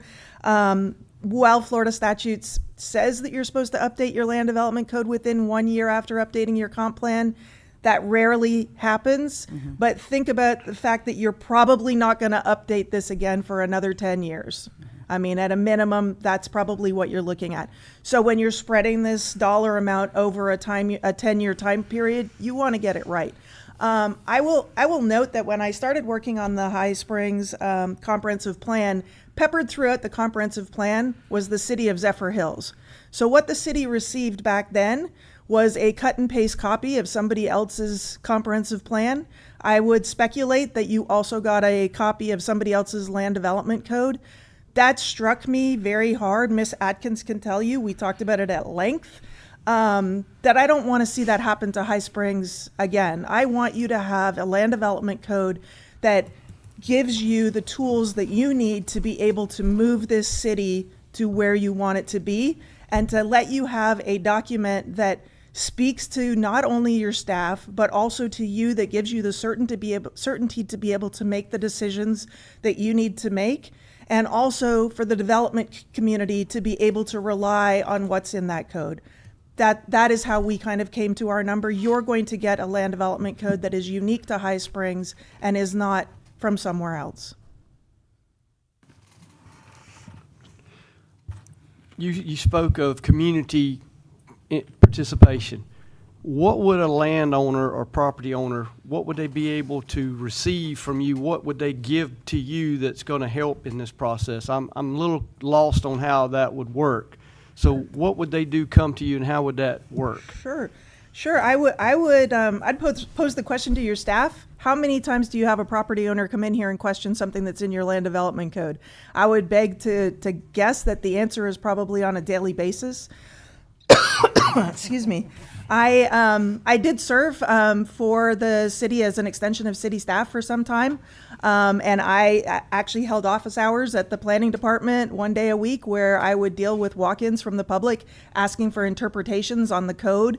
Can I put a mobile home dwelling unit here? What's the difference between a mobile home and a modular unit? Can I sever this lot? Can I replat this lot? Can I combine the lot back to where it was originally before I bought it? There are multiple examples, Commissioner, of folks coming in on a daily basis that could say, if this were more clear, even if the regulations are the regulations, even if it's something that's statutorily required, let's hear from the people as to why they're not understanding how it's written and why they have to take time out of their day to come down to City Hall and get an explanation as to what it is that they're trying to interpret. I hope that addresses your question. It does a little bit, and also it brings up, we attended the Swanee River Water Management meeting last, 2 weeks ago in Bronson. Yes. It doesn't really have to have effects on us. Apparently, we've already been looked at through the Santa Fe district. But would there was a concerned citizen there, he has a hill on his property, and they're claiming that the hill's going to flood. Is that something y'all would look into change that? Would you work with Swanee River Water Management? How would that work? Because he seemed really adamant that, and we all know sand hills, they're not going to flood, but depending on where it was at on the typographic map type thing. So does that affect the land development, what Swanee River Water Management does as well? Sure. So, Mr. Mayor, if I may respond. So I would say that specific individual property owner, we're probably not going to address his one individual issue as part of the Land Development Code update. We could look at the broader issue and see if this is something that's happening citywide. It is not uncommon practice for us to coordinate with water management districts in terms of updating a land development code. That's a very important, again, it goes to the stakeholder outreach. They're partners with us in these updates. It can't be done in a vacuum. It can't be done in isolation. And if that's a known problem, that's a discussion to be had with the district, studying the language that's currently in your code and identifying whether that language needs to be amended. Well, I mean, I like the idea of property owners coming and being able to have a say in what goes forward with all this. Believe me, Commissioner, there are plenty of them. We'll be happy to line up at the door. Okay. Mr. Mayor, if I could, in terms of community outreach, would you have Clay comes here quite a bit, and Justin leading that since they're local?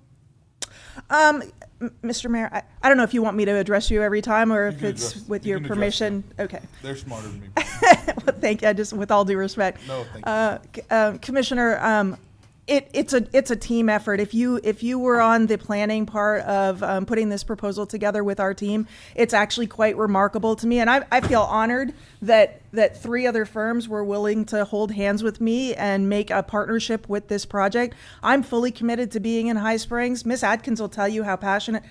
Miss Angela will tell you how passionate I am about High Springs. She was here through the comprehensive plan update. I don't see myself not being here. If you had an emergency meeting, if you needed something, quickly, these gentlemen are here quickly. They're available to be here quickly. But I envision myself being a large part of this update. To be frank with you, I was looking at cost. Oh, because you would be traveling. They're local. So I'm glad that you brought that up. Actually, we all decided to not charge for our travel time to participate in this process. Our fee is our professional fee. There's not going to be any additional nickel and diming of this city for this. There's not going to be any time allocated. We didn't sit down and say, well, it takes me 2 hours to come from Ormond Beach now to be in High Springs. I'm going to be here as you need me to be here. We didn't even put put a limit on the number of public meetings. We didn't put a limit on the number of workshops. We said, here's what we think is a reasonable number of hours for this, and let's put that forward. And that gives you the flexibility to say, hey, Allison, we had one workshop, that's not going to be enough. Our board still has questions. The public, the development community provided another list, which has happened to me before. You know, here's an additional list of questions that we had, even though we've already had a workshop with them. That's fine. We're here to make ourselves available to you.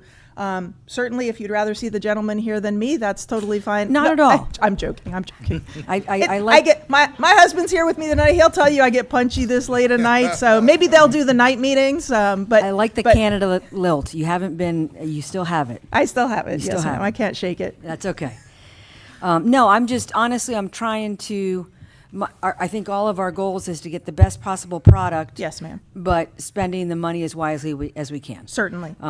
So you know, we're looking to be as efficient as possible. Sure. So.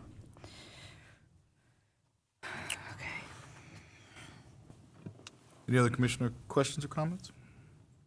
I don't have a comment for you, but just in general, so I did do some Google researching on everybody. And Calvin Associates, the one that we are recommending, for me, they're off the table. They were 1.9 in rating. And I know we're trying to save money, but we don't need to. We need to save it that bad. Yeah, we don't need to save it that bad. Yeah, they were the 53, right? Mhm. 53, 54. Yeah. I agree with you on that. So then as far as us, we have the opportunity to put it back out there, right? We talked about the time. Or we shelf it and have the companies come back with a detailed list of what, I mean, I think that's where we are at this point, right? I don't know. You want me to explain? So me and the attorney are having sidebar conversations. It's both of our opinions, and Angela and Diane can jump in, that that provision about negotiating and lowering the price and picking out and whatnot is too material of a change that it would require it to go back out. And him and I, neither one of us are comfortable saying, okay, just for example, we're going to go with Allison, for example, and then I go into negotiations. That's what the RFP process is for, and we can get a breakdown. It's fair, it's equitable, they're all open at the same time, nobody knows what the other people are doing, and that's how you get these prices. If you want to change something material about it, it's both of our, I'm not speaking, okay. It's both of our opinion that it has to go back out. I'm happy to work with all three respondents to get a breakdown of the cost. If you guys want to table it till the next regular commission meeting. That'll give me a couple weeks to work with all three. Christy's nodding, I mean Christy. Can work with all three and get the breakdowns for you or any other data you want. So your options tonight is to pick one, to table it, and tell me what data you need to make a decision, or put it back out for RFP. All three of them are acceptable choices, and I have no opinion one way or the other. I think all three applicants have done a great job. All three of them can get the job done. I think some might need a little more hand-holding, which for the five of you that know me up here, you know I'm going to hold those hands, and a lot of accountability be on top of it. We can make this happen, and no matter what, at the end of the day, you're going to get a good product. We'll make sure of that, but it's up to you which direction you want to head.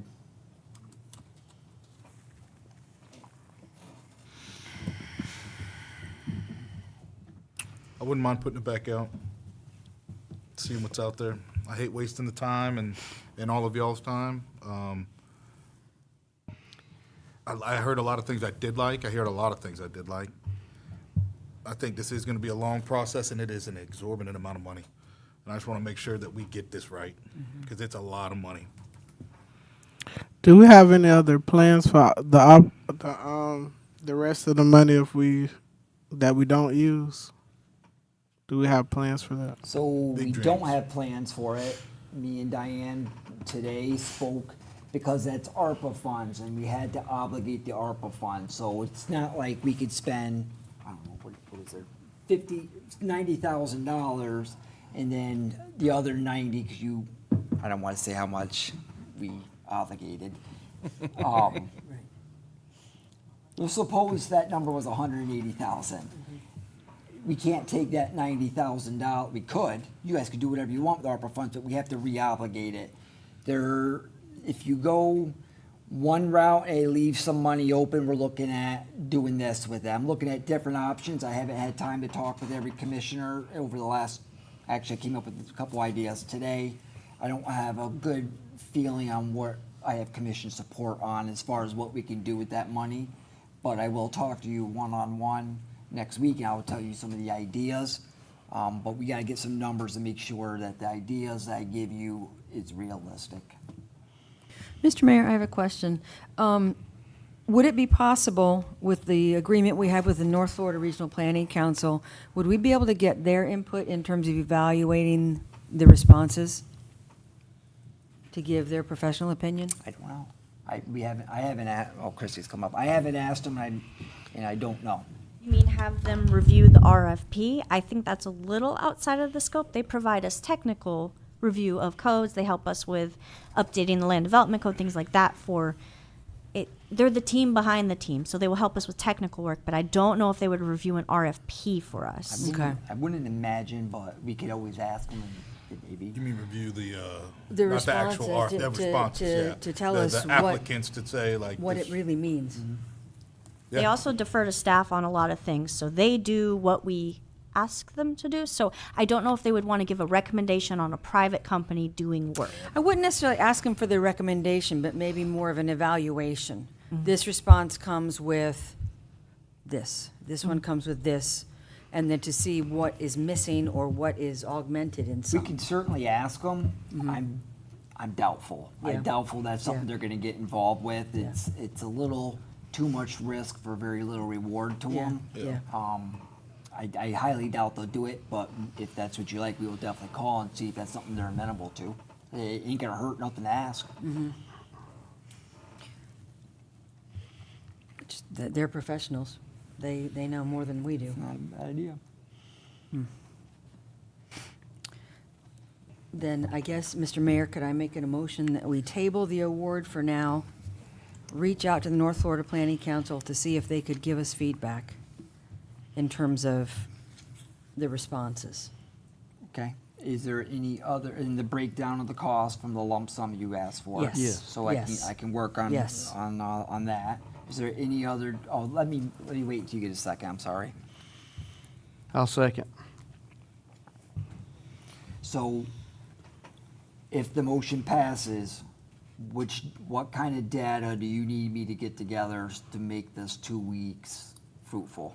What do you need besides breakdown of costs and getting a hold of Regional Planning Council? What other data do you need to make a decision? I guess, I don't know if they would, I'm not asking them to rank the respondents. I don't think that's a fair question at all. But just an evaluation of what each of the respondents provide. Because obviously the end result is an LDC rewrite. Well, why does one LDC rewrite cost $53,000 and another one cost $172,000? Would that be answered by the breakdown? It might. It might be.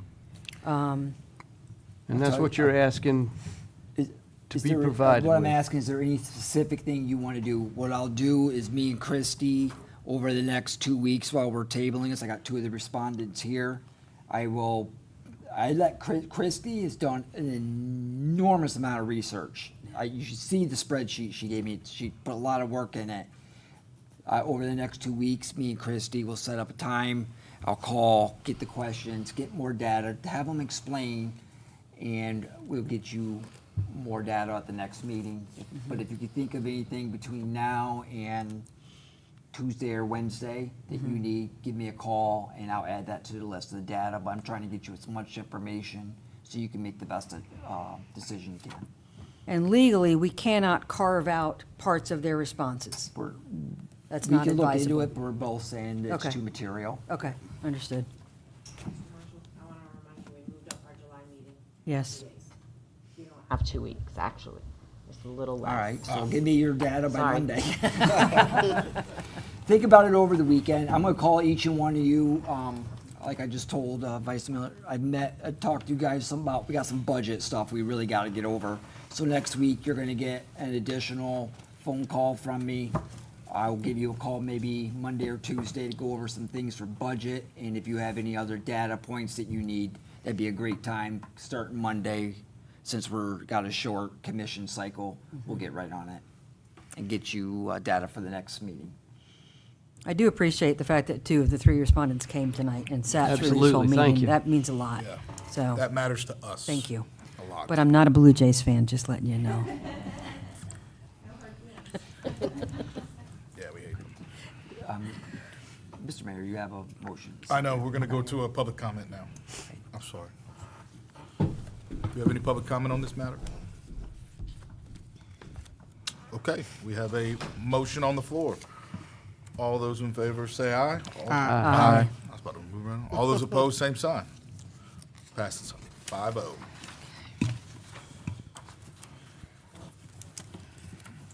Moving on to new business item number 3. This will be discuss, consider an act on the High Springs Brewery special event permit application. Thank you. So, Mr. Mayor, this is a event application that was presented by the brewery that gives them, they're requesting permission to be open on Sundays between now and the end of the year with kind of Commissioner White's suggestion at the last meeting. They took it, and because this is not a federal holiday or agreed upon community events, I can approve it on my level. You have to approve it on your level because it deals with the alcohol. So this is separate from the ordinance. This is just a special permission for them to be open on Sunday from now to the end of the year. And the ordinance, I think, is next. It is. Mr. Mayor, if I could ask the attorney a question, everything looks like it's in line with the ordinance as it is in place right now? Yes. Okay. JT, do you know if the police department has any issues with the permit application as presented? I always ask chief, so, okay. Whenever we get a special application, we get a hold of all department heads, fire, police, and everything. Nobody had any, nobody pointed any concerns out to me. Okay. Great. Well, Mr. Mayor, I make a motion, we approve this special permit application as submitted. Second. Any public comment on this matter? Okay. All those in favor say aye. Aye. All those opposed, same sign. Aye. 4-1. Moving on to new business item 4. Discuss, consider, and act on ordinance 2025-04.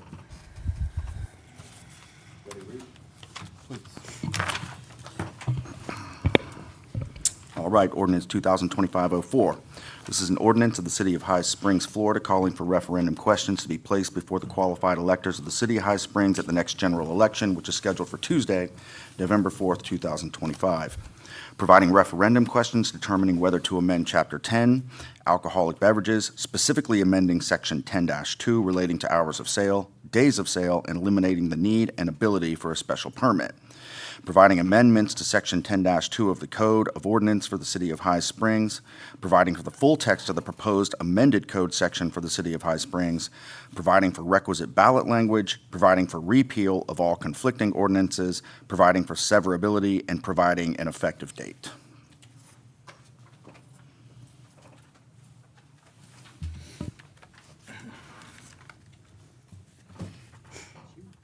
I know, do we have any commissioner concerns about the, I guess, any part of this, or what part of this, or what verbiage? So basically, this is a full. Andrew, can I jump ahead of you? Oh, real quick? go Do you ahead. mind? I'm sorry.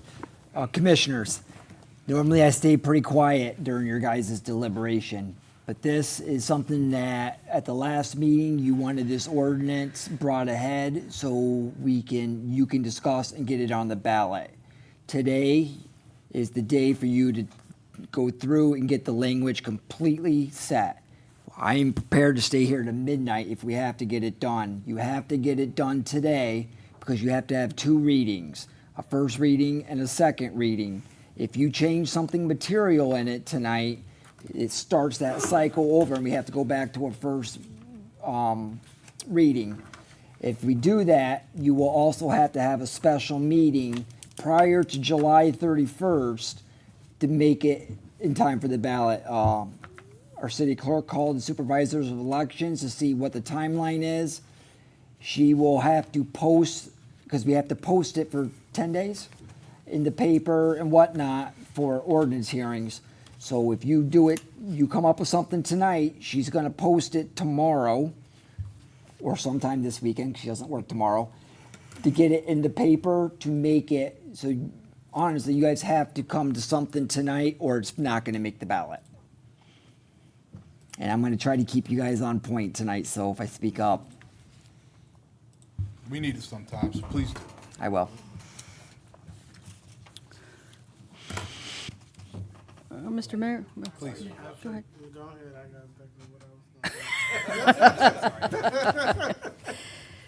I Mr. Mayor, if I may, please.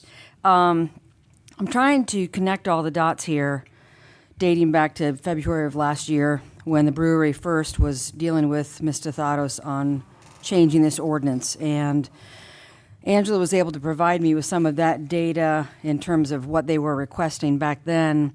And it looks to me like from those emails, they wanted to remove paragraph D, and in paragraph C, remove the percent requirements of food and change the start time to 11 a.m. That's not what we have here. The petition has changed much more than that, though. So the petition, that was why I wanted to make sure I clarified from you last meeting that what you were asking for was the petition language. That, from what I see here with the petition language, for package sales, it deletes the distinction between malt beverage and wine, and now it's just alcoholic beverages. So there's no more calling out just beer and wine. And now the new hours that are being requested for package sales are Monday through Saturday, 7 a.m. to 2 a.m., and Sunday, 7 a.m. to 11 p.m. And for on-premises sales, it strikes through the need to hold a beverage license. And I'm not sure we can do that by state statute.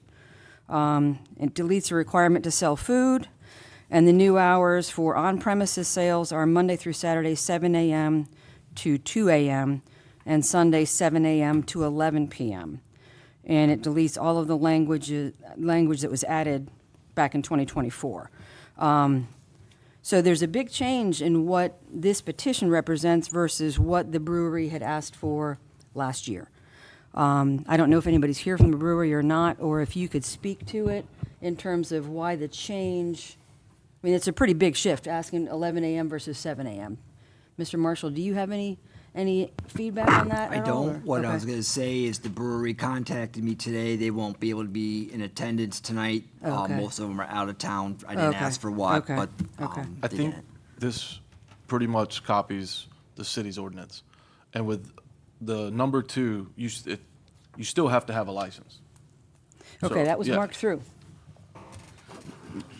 The way it reads is, marks through the gross revenue of food sales and non-alcoholic beverages for purposes of regulation of alcohol sale times, and allow all businesses with a beverage license to sell alcoholic beverages.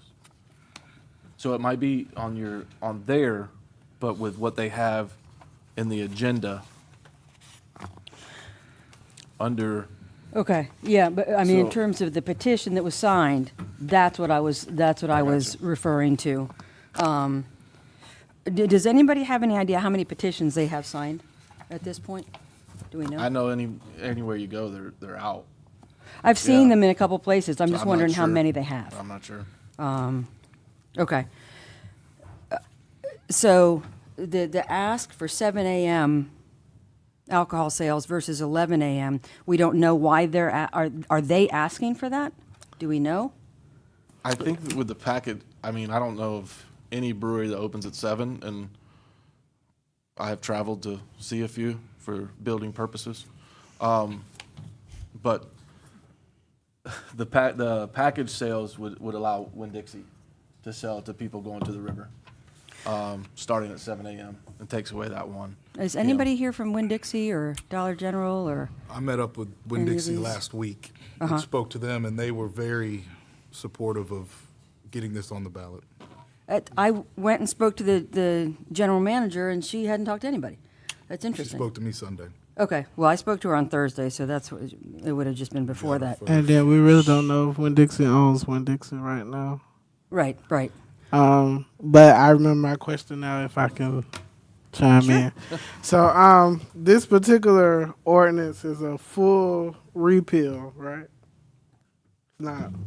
It's not a full. It's not a full repeal. You should have in your packet. Let me take. I'm not gonna be able to show you right now, but they struck through, and it's in your agenda. It's in your agenda what they're asking for under the new business here. It's right here. Talking about that. No. This is all this. I'm stuck with my phone here, so it's hard, but yeah, there should be a Right version of here. it that shows the stricken through language. Yeah, there you go. Okay.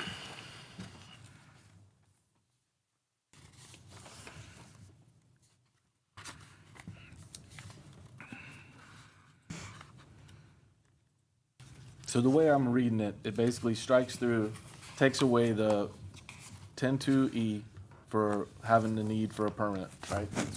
Right. So, and then with the package sales, takes the time up from, starts at 7 instead of 1 on Sundays. Mhm. And then on premises, it's the same. It basically takes it from 11 to 7. Not stating that they will be open, just stating that they have the ability if they want to. It's basically taking, it's putting it in the hands of the business owners. The on-premises was 7 a.m. as well. Yes, correct. Yes, not 11. No. Okay, and in our packet, we have 3 separate issues that are here to be presented for the ballot. Because the overall ordinance bit off too much for it to be a single issue for people to vote on the ballots. So it's been broken out in 3, right? Number 1 has to do with regulation for off-premises alcohol package sales. So that would be Winn-Dixie, the liquor store. Dollar General. Dollar General. Correct. Number 2 is amending on-premises alcohol consumption hours and business clarification. So number 2 gives any business the ability to be open Monday through Saturday and sell alcohol 7 a.m. to 2 a.m. and 7 a.m. to 11 p.m. on Sunday. Number 3 removes the need and ability for special permit application for exception to sale of alcohol hours. So I guess when I spoke to the lady at Winn-Dixie, we talked numbers, and she did acknowledge that Sunday mornings there are times people come in to get food and beer to go out on the river, and they leave the cart there because they can't buy their beer. So she acknowledged that they're losing some sales there. And we on this Sunday's summary that Mr. Marshall sent us, I assume from the brewery, it lists all packaged liquor and brewery sales are sent to neighboring cities to benefit. So I wanted to get an idea of numbers. And the general manager said that based on their Saturdays, they do about $8,000 in liquor sales on a Saturday. So let's assume, for argument's sake, that they could do $8,000 for liquor sales on a Sunday. The county tax, on a 7.5% tax, the county gets 6% goes to the state and 1.5% goes to the county, and then we get 17 or so percent of that back here. So if a Sunday was an $8,000 sales day, we'd get $20.40 for a Sunday. So that's about $1,000 a year Not a ton of money that we're losing going over the river. The general manager at Winn-Dixie said, maybe people here in High Springs go on Saturday because they know it's closed on Sunday. You never know how much sales they could actually get. But in terms of the benefit to the city, in terms of revenue, maybe $1,000 a year. That's just that 8,000 is just in liquor? Yeah. But doesn't take into account whatever else is in that cart? No, it's just a liquor store. And that's the primarily constrained part of Winn-Dixie. Yes, they can't sell beer before 1, but the liquor store is closed entirely. So I went into a Dollar General and spoke to the general manager there, asked them if it was an issue, and they were like, no. People either get their beer on Friday or Saturday, or they know they have to wait till 1 o'clock. So the impression that the general manager at Winn-Dixie gave me was that the people who live here know, and it's the people who come in from out of town that it imposes on because they don't know. So, how much do we modify our business model to accommodate people who don't live here? That's where I kind of get, a little hung up on this. So yeah, there's tax revenue we could potentially get, but there's all these other businesses that they were listed that are open, I guess, as benefiting if we're selling alcohol earlier, but only 3 of them are restaurants. And Chompers on Sundays, they don't sell alcohol. Hardee's doesn't sell alcohol, and Blue Star Grill can't sell alcohol. They're not allowed because they're too close to a church. I went in and talked to the owner of Blue Star Grill and asked him how his week goes, and he said far and away their busiest day is Sunday. And that's without saying they don't sell any mimosas. It's just, that's their busiest day. They can barely keep the tables clean for people coming in and out. And the watershed isn't on here in terms of businesses that are restricted. I'm not sure why, because they do sell alcohol. I don't think they open. I don't know when they open. They open at 4 p.m. So 4 p.m. to 10 p.m.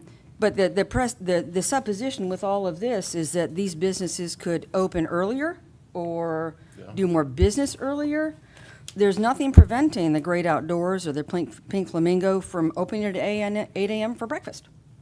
If they don't open till 11 a.m., and the idea is that they do better business for 2 hours if they could sell alcohol a couple hours earlier. I know a lot of people that travel for brunch for that reason. It happens. It's a thing. But they mentioned that we're not taking you didn't take into account people who own Airbnbs here.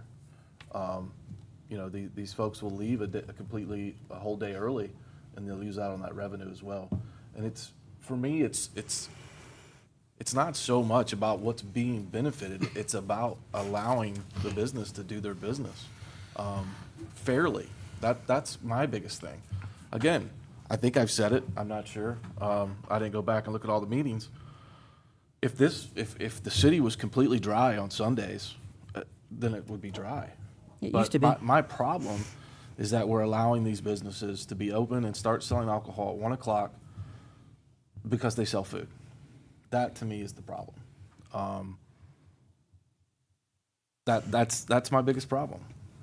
But then that conversation has morphed into this petition was put out there with the idea that it was to be able to get the brewery to be allowed to be open without restriction on Sundays. But it has morphed into something very different. I agree. I agree, and I think that's part of the reason is this petition has come out when there's changes that could have been made prior.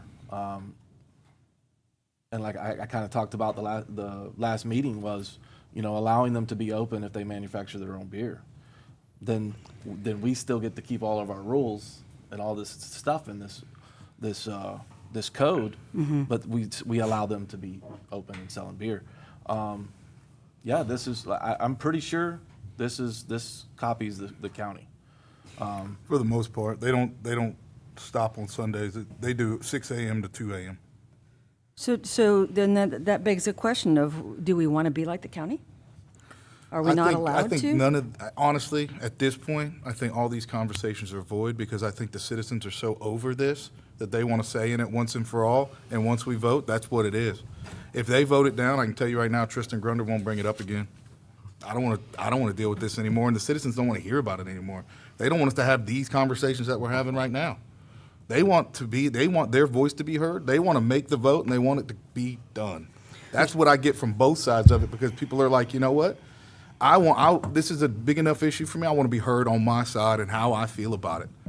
And we have beat this thing up, and everybody's beat the drum one side or the other, and it's gotten contentious, and people have gotten nasty. And unfortunately, from both sides of it, this is a bigger issue than the five of us should take on at this point. This is an issue that should go out to the citizens, allow them to make the decision, take it out of our hands, because everybody's got, I think both sides have great points, honestly. But at this point, it's gotten so contentious and so nasty, the citizens should be the ones to decide once and for all what they want, and then we should leave it alone and let it die, and let it go away, or implement what they choose. But this town needs to have a definitive end to wasting their time listening to this, day in and day out. They need to vote and be done with it. That's my whole 2 cents at this point, because it has morphed. It's become one thing that it never was supposed to be, I don't think. And nothing that it's not I don't think anybody's picking on anybody as a business owner or anything like that. I don't agree with that argument. I just think that it just is time to be voted on and be done with it. And stop talking about it, and stop bringing it up, and stop spending 8 hours a meeting dealing with this. We got bigger things to deal with. I look at this budget, we need planners, we need better roads, we need better infrastructure, and we're over here talking about alcohol still. This should have been voted on by the citizens last year, and we've wasted meeting after meeting after meeting for what? So, Mr. Mayor, I'm gonna remind you to jump in here. That was my 2 cents. Yeah, no, and to echo, I'm gonna echo a little bit what you're saying. Last meeting, you decided to bring something that can look at to go to the ballot, and that's what we're looking for, is the verbiage. One, you guys haven't voted to put it on the ballot, but you need to get the language together. So, you know, this ancillary stuff is not helping the language. While the debate is great, we need to concentrate on the language of what you want to go to that ballot. So I like how Commissioner Harold talked about manufactured beer. So adding some type of verbiage of that, because I feel like even though we are trying to get this done, we need to get it done on the citizens' terms. The citizens did not request this that's here. They requested what the brewery acts in the first place. And now this is a whole new ordinance, so we need to try to make it what the citizens actually request in the first place. With that being said, what you said about getting on point, if this goes to the ballot, we're turning this loose to every business that serves alcohol into Gainesville. I am not in favor of turning High Springs into Gainesville. We all speak how unique this town is. I keep saying it over and over. 3 of us grew up in this town and used to see the skirting draped over at Winn-Dixie covering the alcohol. Change is going to happen. But these time frames is a whole new ball game, and what this is just concerning the brewery, one single business. This is opening up for any brewery or bar coming in this town and giving them free rein to open up at 7 o'clock in the morning. Stuff's going to go on the ballot. I agree with some of this being brought up that citizens need to vote or whatever if we're not going to make a decision here. But these time frames are too vague. From 7 a.m. on Sunday till 12 o'clock, it shouldn't be, let's keep it at 1 p.m. till 12. We don't need, also from 7 o'clock to 2 a.m. in the morning, we don't need our streets with people out here drinking at 2 o'clock in the morning. That's my opinion. Some of you don't like it. I get it. Why can't we keep High Springs as much unique as we can here and shut it down at 12 o'clock? It makes it easier on our police department, our first responders, for accidents or whatever may come through this. I get it.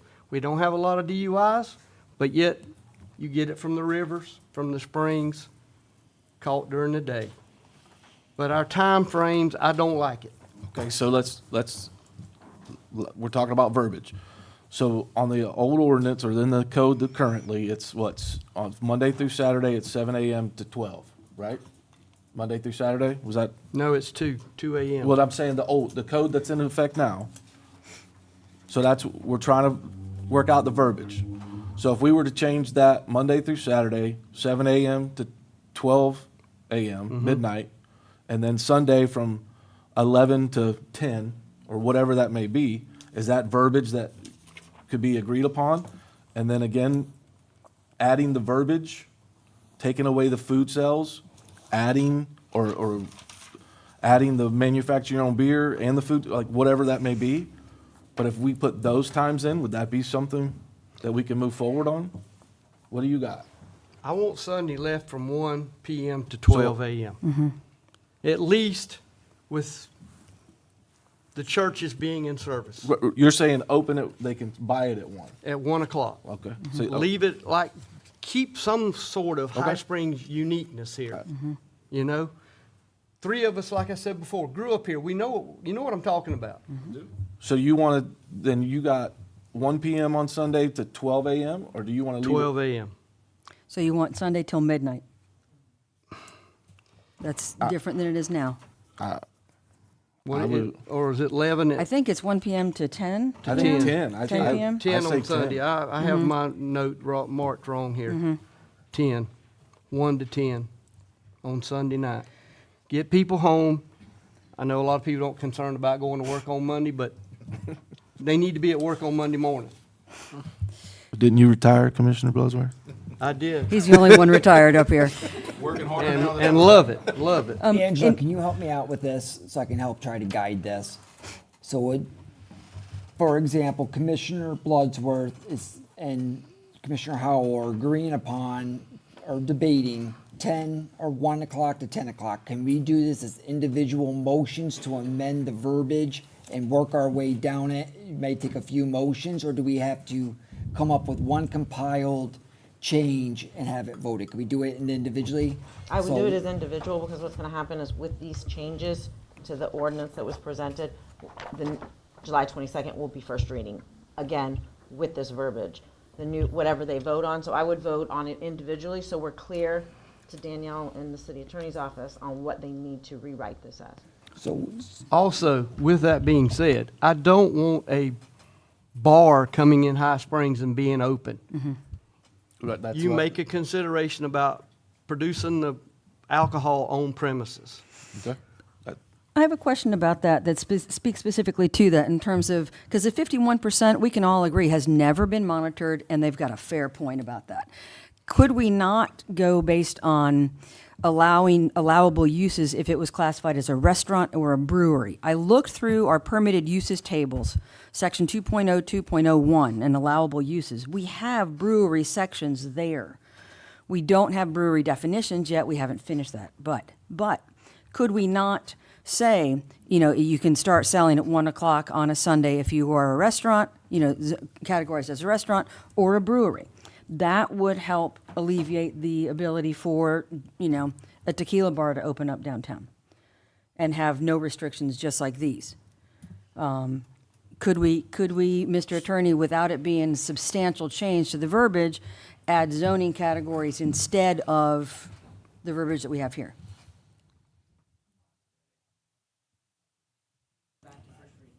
Okay. It is a significant change. So, Yeah.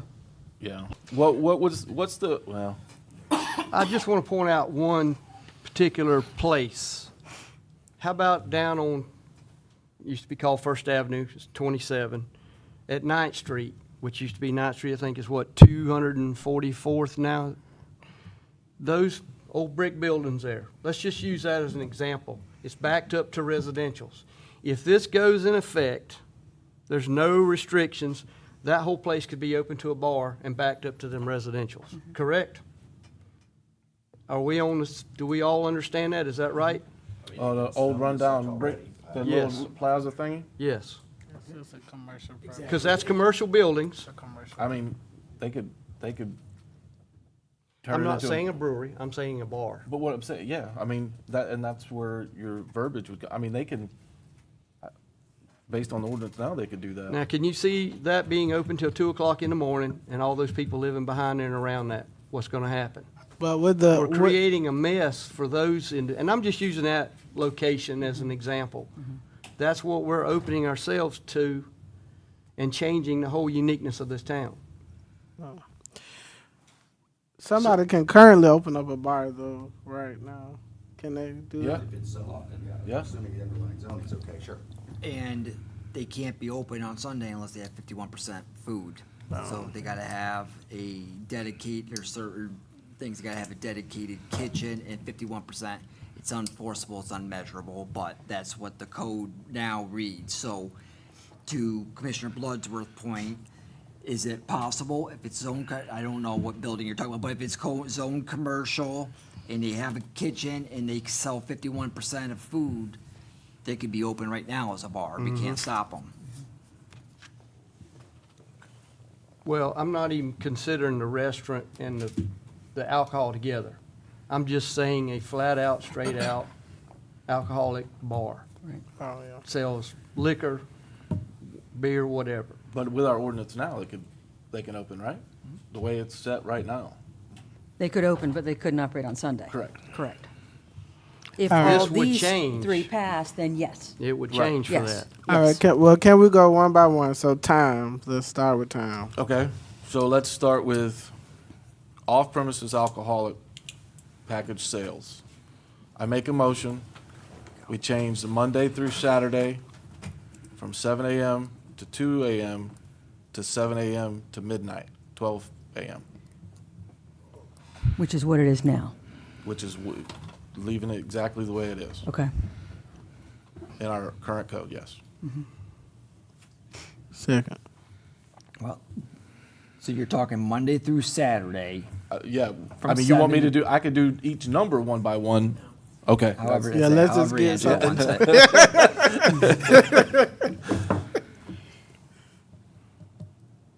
So that was- Are you doing a Sunday time separate as a separate motion? that'll Okay. be- yep. Okay. So that was Monday through Saturday, 7 a.m. to 12 p.m.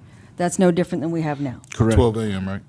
12 a.m. I'm yep. sorry, 12 a.m. But this new one wants to change it till 2. Right. that's- Okay, so we're revising this here. Okay, Yes. so you're saying number one.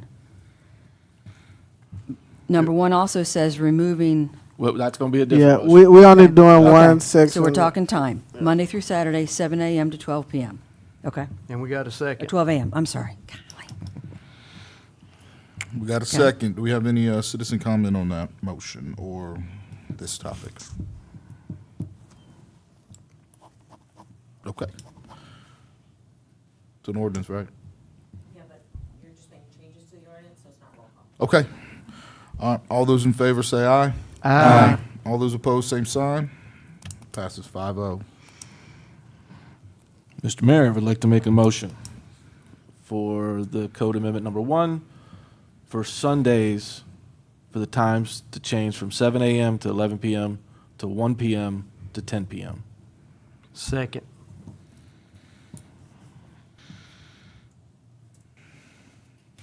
Any citizen comment on that?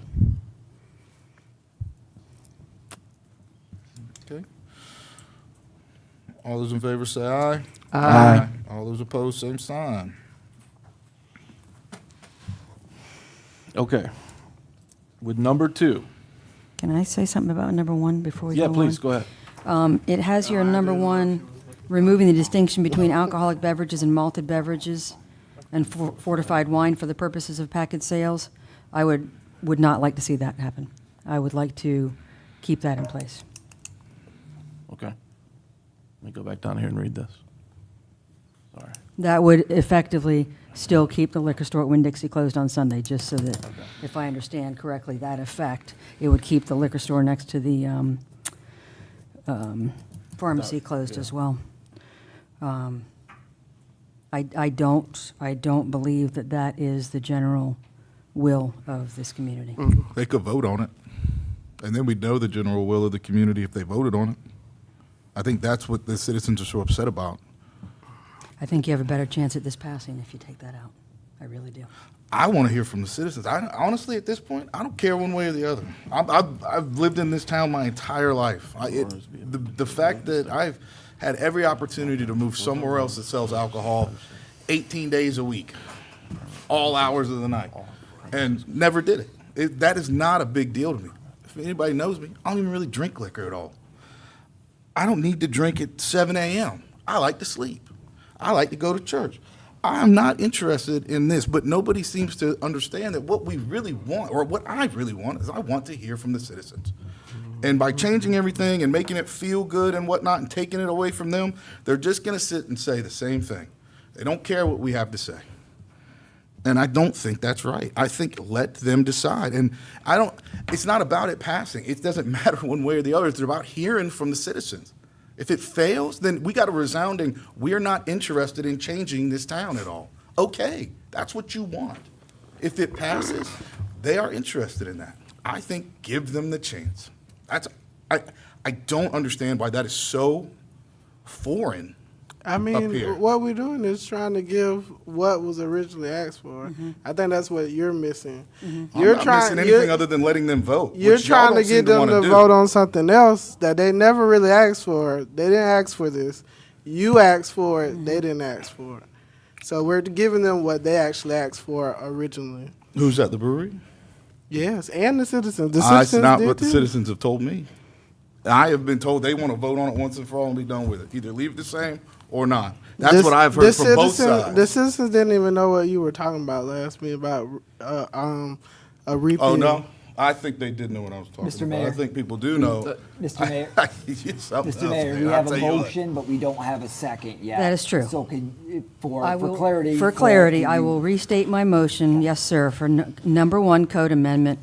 I would like to remove the verbiage that eliminates the distinction between alcoholic beverages and malt beverages and fortified wine for the purposes of package sales of alcoholic beverages. Second. Okay, so now you have a second, it's time for debate. Well, it's also time for citizen comment. I guess, Courtney Bates, I just have one thing, just to kind of back up what Tristan's saying is also, I mean, I'm not necessarily opposed or for anything that what's being discussed, but by putting it on the ballot, it doesn't guarantee anything's gonna pass based on what you're discussing right now, but it puts it up on the ballot, lets the citizens decide on it, and then just be done with it. I understand where you're going with it about maybe passing or not passing about it, but again, if it goes on the ballot, then it goes on the ballot, and then the citizens decide. So. And Mr. Mayor, I appreciate what you're saying, but we all have constituents that come to us and share their views. And I understand what you're saying, but I think it's wrong that you're saying that maybe my constituents aren't the same as your constituents. Some of these people aren't coming to these meetings because they don't want to be bullied or talked down on. I don't follow the social media, so I don't know what's being said other than what people are telling me. I don't think those people want to be putting themselves out there for what rhetoric's going to be talked about to them. I've talked to a few people. I don't bring their names up. I get it from both ways. I don't care. I don't go to those establishments. You can't go anywhere in Gainesville if you want to eat at a restaurant and there not be alcoholic beverages. That's just the way of life these days. I don't keep going to Texas Roadhouse or Outback or Applebee's or Olive Garden. I like the food. I'm not against all that. But you got to remember, people love this town. They've been here their whole lives. We have people that come here because of what we are. I don't want to turn this into Gainesville, and I'm open to putting it on the ballot. But the way we're going about it and saying this is what the people want is not entirely true. It goes both ways. Some people want it, some don't. We were put in these seats to make these decisions, and if we can't make them together, then I guess this is how it has to go. I don't like singling out people. It seems like that's what you were trying to do there, because people have Not even close to and what I was keep- trying to do. And they keep their comments to each one of us. So I don't know where we need to go from here, but we also have our town to consider, and what we grew up in here and what people say about our town. Absolutely, and I think you didn't hear me when I said that I got people on both sides. So I I think heard we have that. the I heard exact that. same constituents that talk to you. In fact, I know we do, because they will tell me after they've called you that they have called me and disagree with open sales on Sundays, but would like to vote on it. I have heard that more often than not. I have heard from all sides of it, even some people saying they don't want to get rid of the blue laws. I mean, that I have heard from all sides of it. The resounding thing that I hear is we just want to vote on it and be done with it. And I hear that as a collective from everyone. Yes, ma'am. Sorry, we are open to citizen comment right now, right? I think so. We have a I motion and a thought you second. did. Yes, ma'am. I thought you did, so I We do. wanted to Yes, be ma'am. sure. We do. So We all. I want to be clear. It seems to me like, I feel like this might be lost on a lot of people. You guys are redlining Section A, the very first question on this, that is going to the ballot. So they are voting on it. Nobody is saying they can't vote. This is what is going before the electorate. So this whole I want everybody to vote thing, this is to get them to vote. All you're doing is crafting what they are voting on, right? Correct. Okay, I just wanted to be sure. So we are voting, period. Well, citizens Thanks. vote, yes. Citizens will vote, yes. I hope. I think we're heading that way.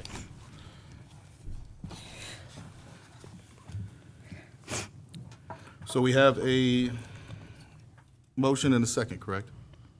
Yes. Okay. All those in Yes. favor say aye. Aye. All those opposed? No. Aye. That's 3-2, it passes. Okay. Mr. Mayor, I make a motion for Code Amendment number 2, to change the times from Monday through Saturday to 7 a.m. to 12 a.m.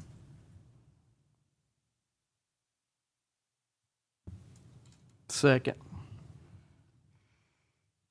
Okay, we have a motion on the floor. Any public comment? All those in favor say aye. Aye. All those opposed, same sign. Passes 5-0. Mr. Mayor, I'd like to make a motion to change the times for Sunday on Code Amendment number 2 to 1 p.m. to 10 p.m. Second. Been properly moved and seconded. Do we have any public comment? Okay, all those in favor say aye. Aye. All those opposed, same sign. Passes 5-0.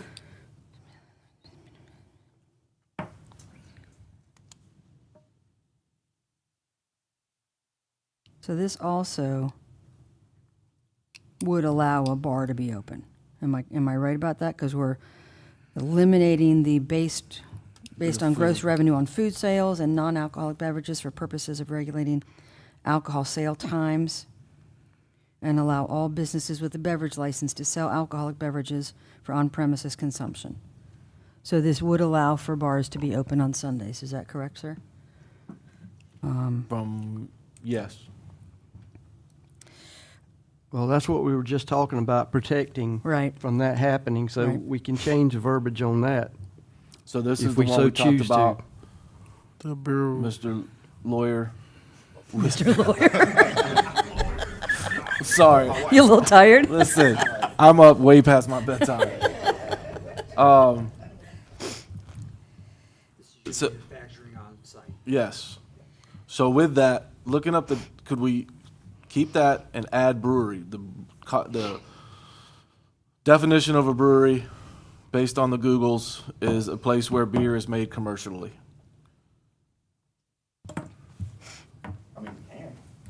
I mean, we have that definition in our allowable uses table, so that, I mean, it should be something that we should legally be able to do. So we keep it the way it is and add brewery. That's Purposes what of we're regulating saying. Alcohol sales and allowable. It really is past my bedtime. To allow businesses with a beverage license. I'm not sure, Mr. Attorney, you might be able to help us with crafting. If the goal here is to modify this verbiage for number 2,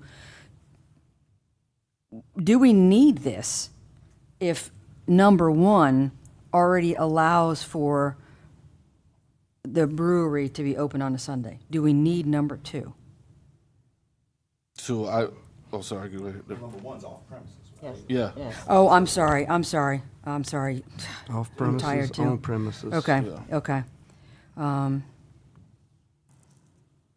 I agree with eliminating the distinction based on gross revenue on food sales, because we know we're not tracking that, and we don't need to be in their business that way.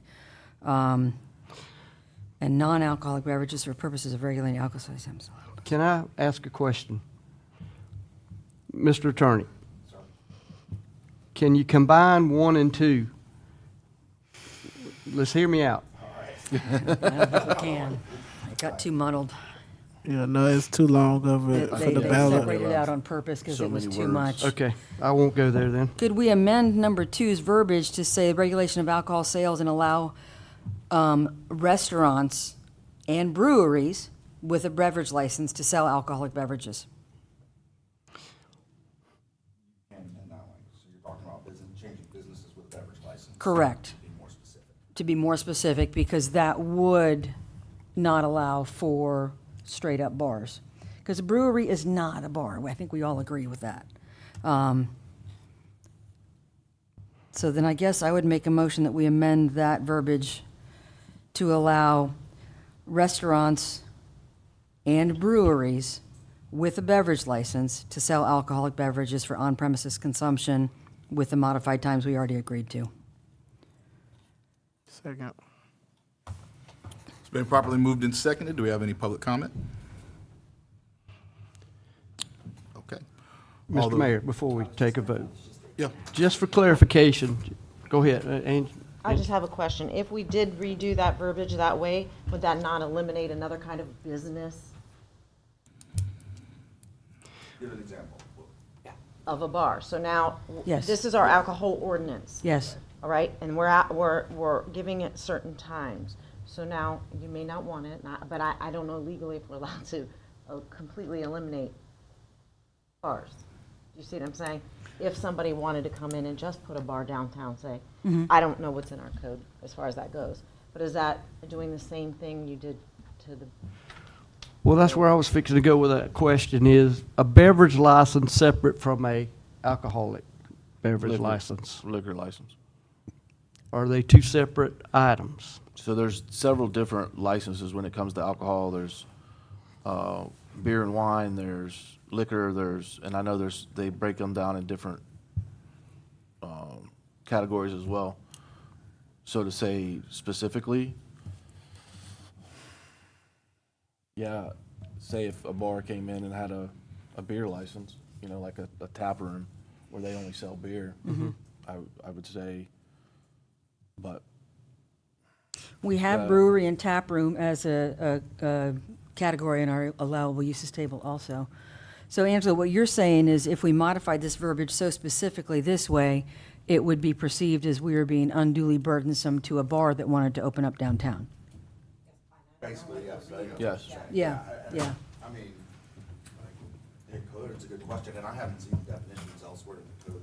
Sorry, I've not seen the definitions elsewhere in the code we're discussing. We're just talking about that. So we have brewery in the code. We have microbrewery, brewery, there's a Yeah. few of them. Yeah, so, I mean, it could, we may want to, I mean, if that's what we're gonna do, then I think we're gonna have to redraft it and go to first reading. I mean, I certainly don't think we can do it tonight and then vote on make the it. motion maybe with your intent of what you're trying to do, and then we'll get with Danielle and see the best way to word that. No. Because I don't want us to put ourselves in a situation. Yeah, I'm talking to her right now, and just so Yeah. we're both talking about it.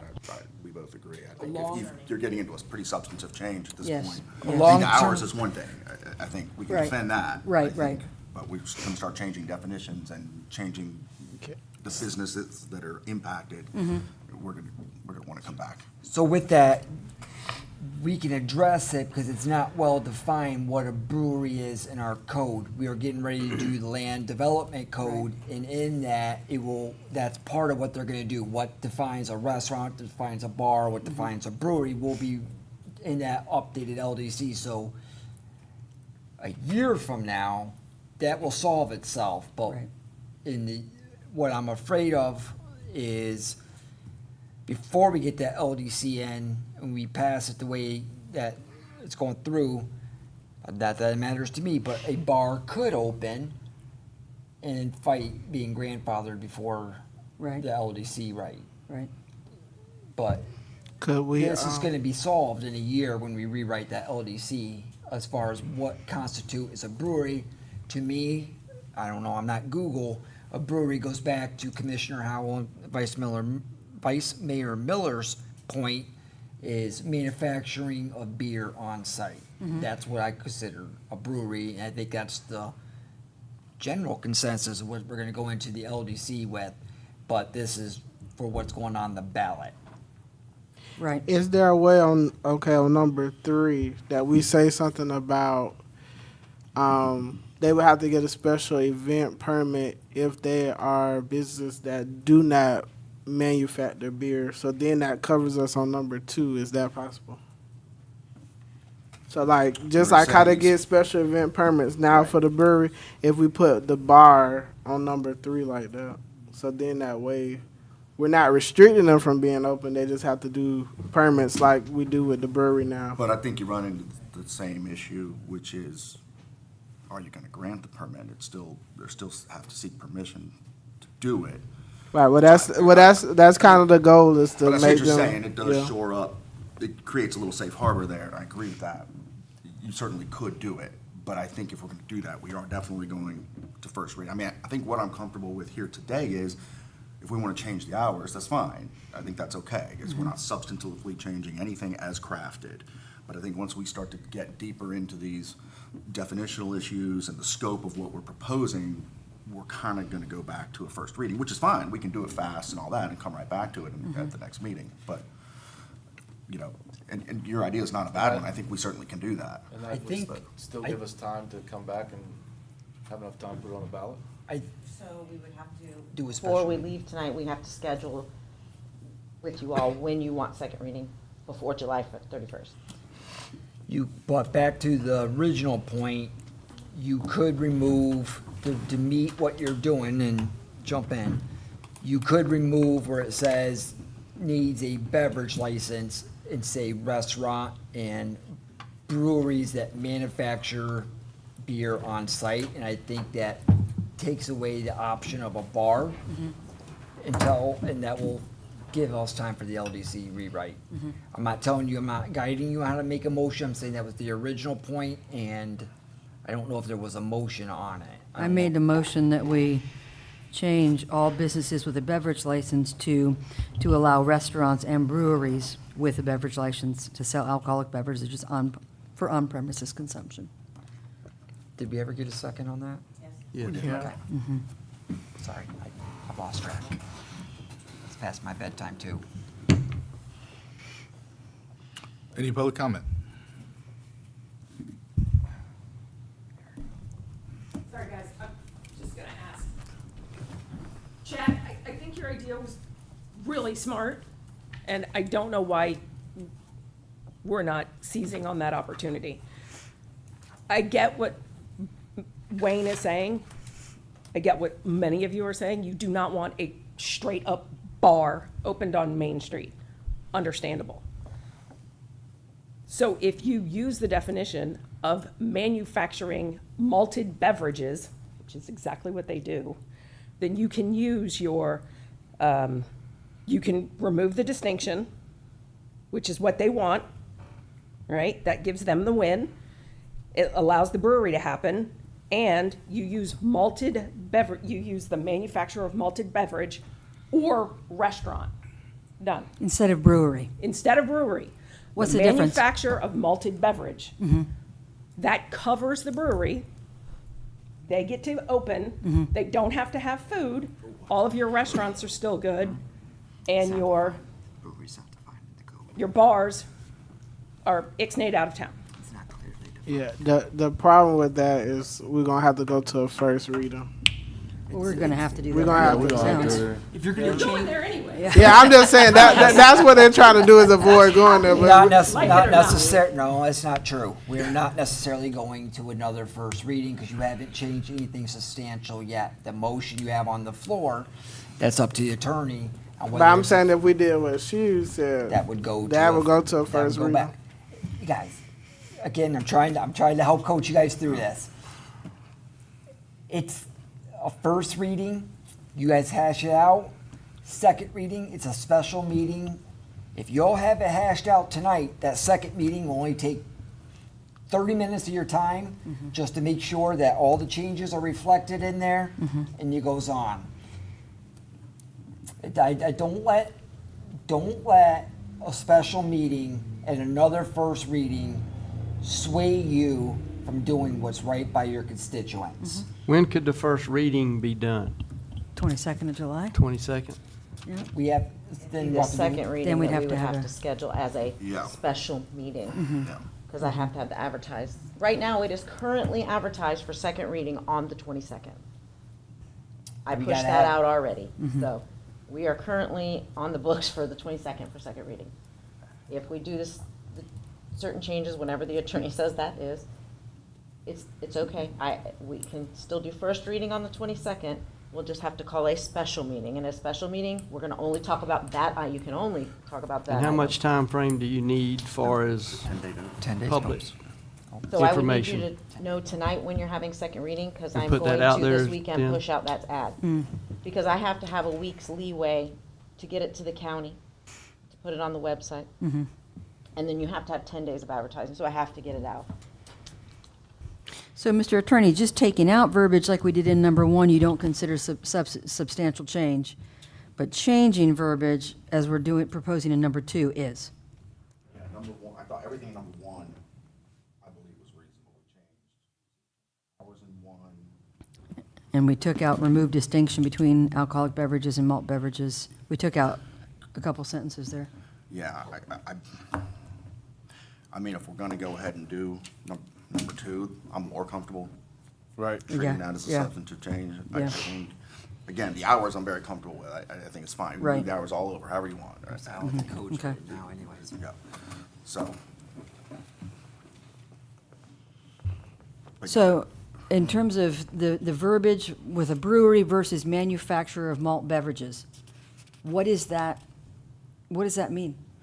Well, my understanding is, and I don't know, but none of these are defined currently in the code, is that correct? Correct. Or That's correct. They are listed in allowable uses, but there's not definitions yet. yeah, And that's where that land development code Right, rewriting will right. handle. They'll clean that up.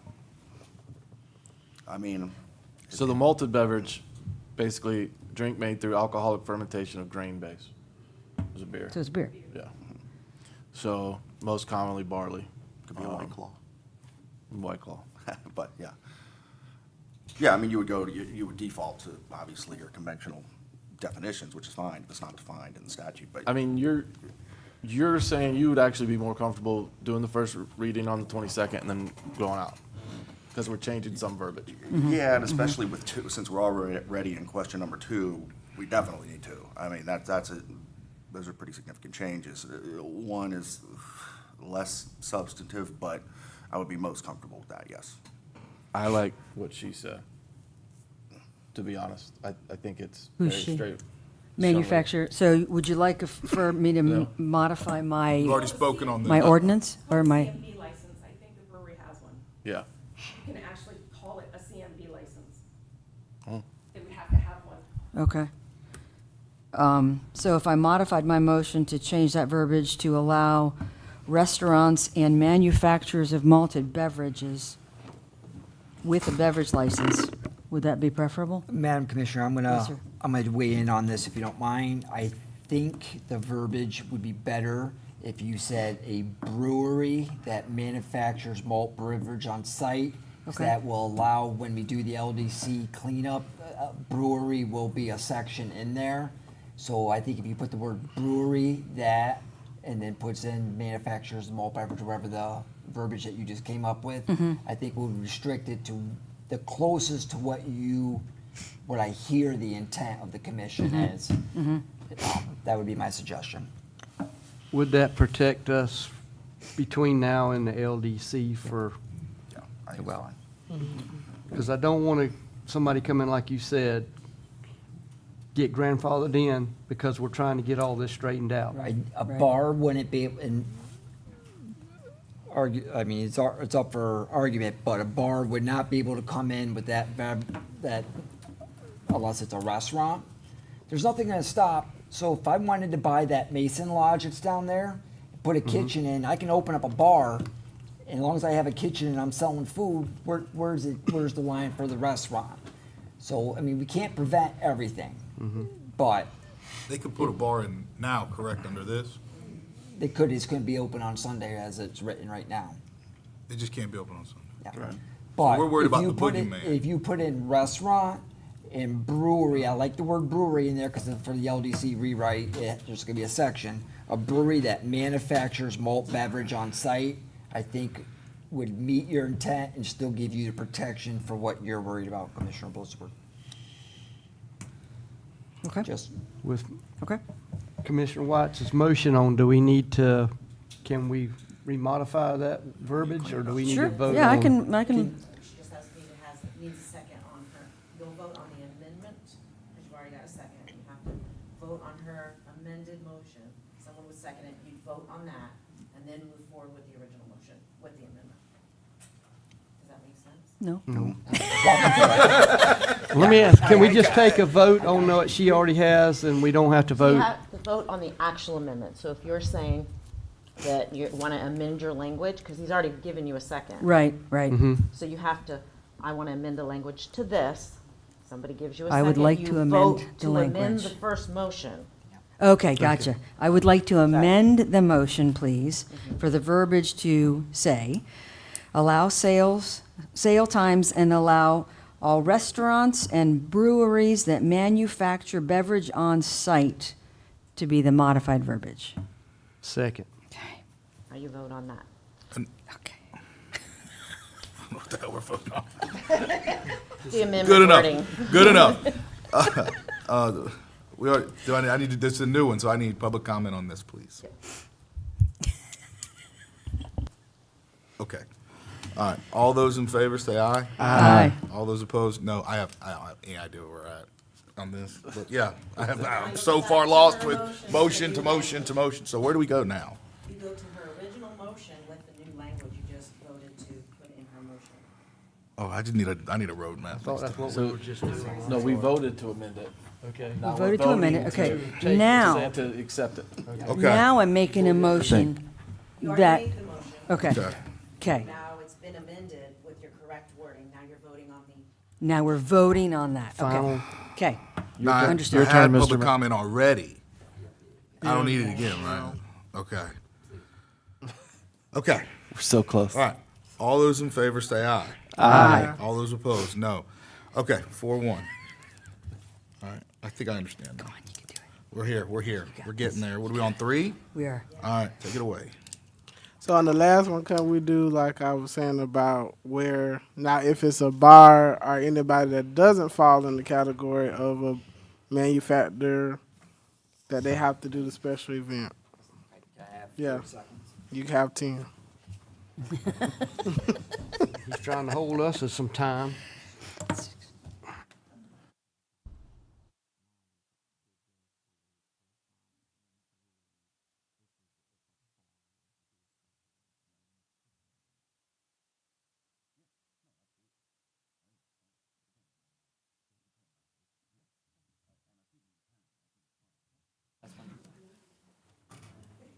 No.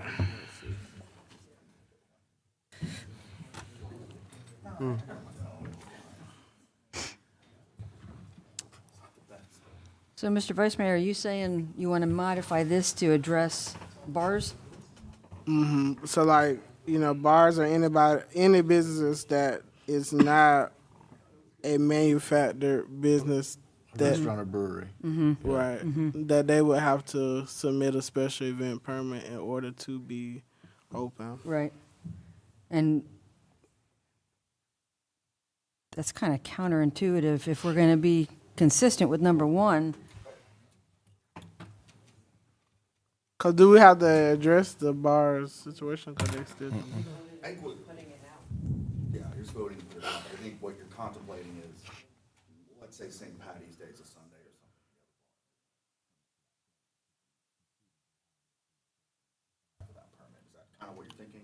Is it needed that we can just take this number 3 all the way off? Right.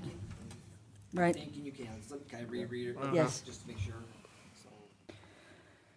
I don't see a need in having it. Right. These others are Right. changed. What he Right. was trying to say is, Yeah.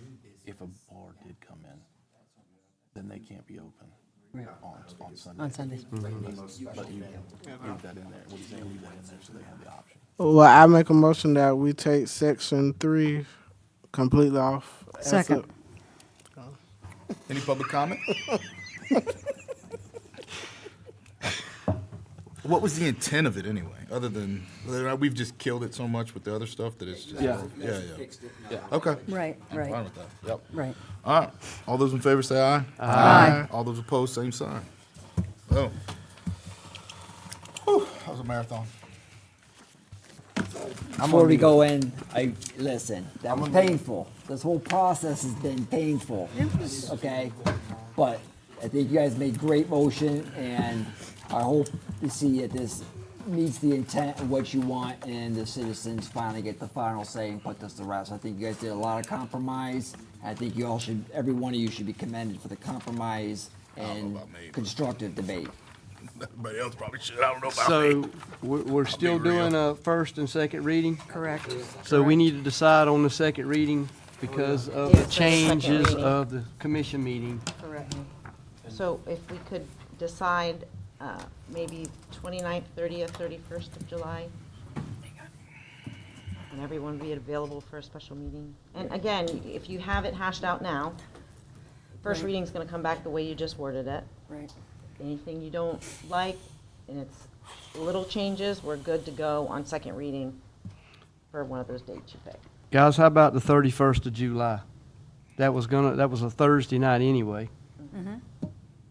If you, because we're moving our meeting from the 24th to the 22nd anyway, and then we're not going to have one until 21st of August, right, for my travel. work with the supervisor elections? Yes, I talked to them on the phone today, because what'll happen is, once they vote on it that night, literally the email will be set with the ballot stuff ready to go. We can just hit send from here. No.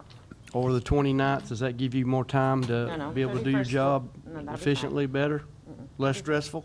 No, that's fine. Okay. I got it. 31st good for you guys?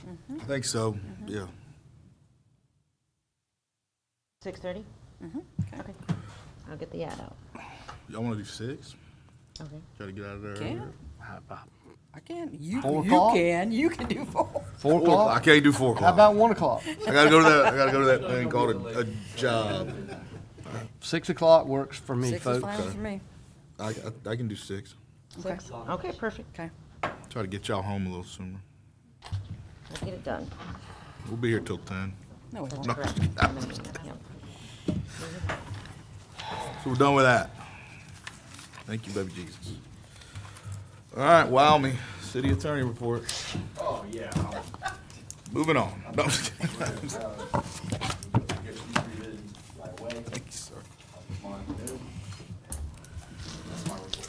Thank you. City manager, you're up. I'm not gonna bore you, just wanna let you know that Draylyn Swick, retired today, Oh, and she will wow. be sorely missed, and we're gonna be a little short in our finance department, so it's gonna make it a little bit of a challenge, but congratulations. How many years did she do? 32? Was it 23? Okay. Yeah. Something like that. Long time. A lot of time, so Yeah. congratulations, Draylyn, wish her best in her retirement, and that's all I have. She's been a rock star for us. I've already talked too much tonight. I'm good. Thank you. You took my Draylyn. I'm going to miss her so much. When I talked to the lady at Aldi, to the general manager at Aldi, I got some sincere concern from them in terms of their stores, or at Winn-Dixie, their store staying at Winn-Dixie. They employ a lot of people. They make a big difference in our community. And I was going to ask Mr. Mayor if you might be willing to pen a letter to, I looked up online, it looks like they still have the Southeastern Grocers corporate office in Jacksonville, and that's kind of over them, that we might, as a commission, agree to send to them so they understand how important it is to us. You know, it would come from you. Absolutely. it would be signed by you, but we Yeah. could all, I think that would mean a lot to I them. think we should all sign it. because That way we show unity, and they that's- can come back and watch this meeting and be that's like, they don't totally- always agree on everything. They agree on That's this. absolutely your call, however you want to do that, but I think it would mean a lot. And If the commission wants that, Mayor, I can help draft up a letter for you, Okay. and we can wordsmith it together. Absolutely. I would appreciate that. Make me sound smart. We're gonna be here next week, so. Yeah, AI. And I'd like to put on our radar the idea of seeing if we couldn't partner with the county for moving a multipurpose building forward. They've got money. They've got Wild Spaces money. We don't have money, but we need a multipurpose building so badly. And I would love to see if we could partner with the county. We're building some bridges there, and I'd really like to continue to do that. We have already started the conversations with the staff level on that, and that is probably the biggest priority on Jen Appleby's vision is that multipurpose center. We're gonna Yeah. try to make that happen, and the county's we've already started talking staff on it. So Outstanding, we're- outstanding. It's a long process, so it's gonna be long, it's a lot of money that's gonna be Yeah, down the road. but let's, if we're starting it working on now, I'd love Yep. to move forward on that. And the only other thing I had, and this is somewhat controversial, I suppose, is in terms of the alcohol ordinance, section 10.3, location from a church. Now that we've talked about this and we've got maps, we recognize that the brewery is inside the 500-foot buffer. Could we make some modification, Mr. Attorney, sorry, putting you on the hot spot, to give a carve-out, does anybody think St. Bart's is going to care? I don't think so.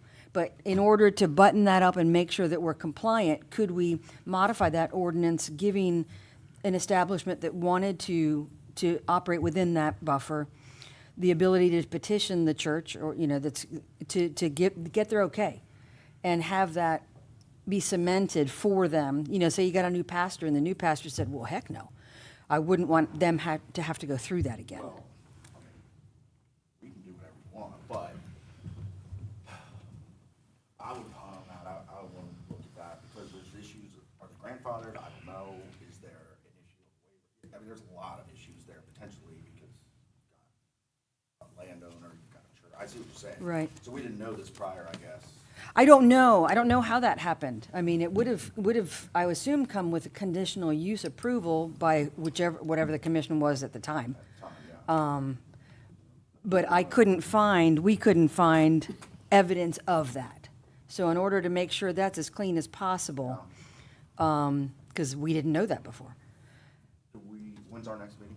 22nd. Is that, okay, that's a regular meeting on the 22nd, and we have a special meeting on. Yes, correct.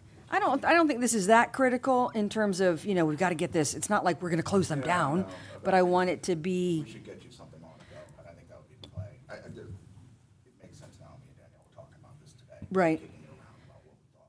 And then would that give the Blue Star Grill the ability to file that same process? Because they can't, the church that's next to them, they don't even own the property. They're just tenants right there, but they'd love to sell beer and wine for dinner. Would that give them the ability to follow that same process? And isn't that Well, just it was to the extent it's feasible. They are, eventually. Sorry? To the extent we deem it feasible, yeah, it would. Yeah, So yeah. let us look at it. We'll bring it I would appreciate We'll that. send you something Okay. prior to the next meeting. Okay. I'm just going to add, would it be easier to do like an entertainment district kind of thing? And then, I didn't know, just throwing it out there. We'll wait till the 22nd.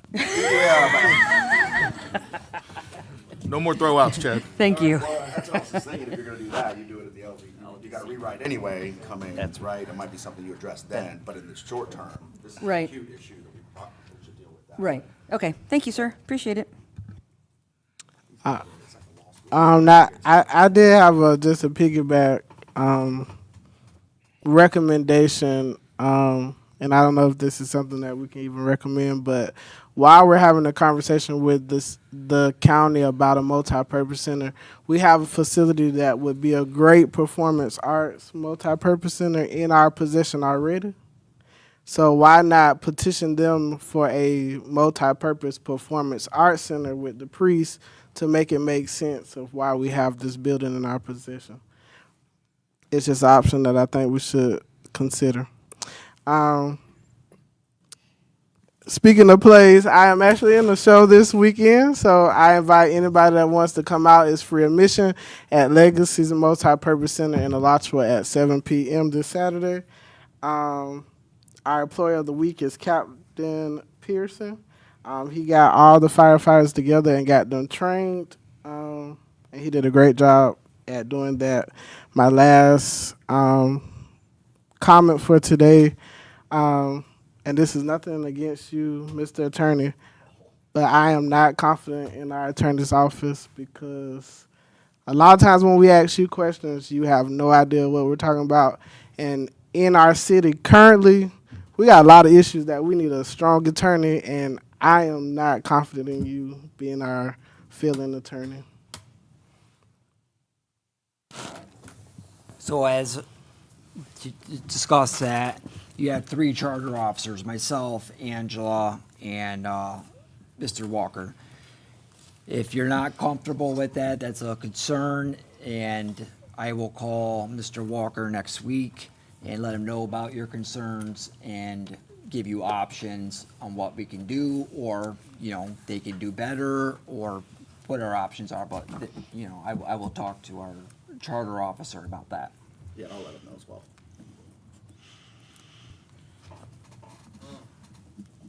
Happy birthday, Grace. Today's her birthday. That's right. I'll entertain a motion to adjourn.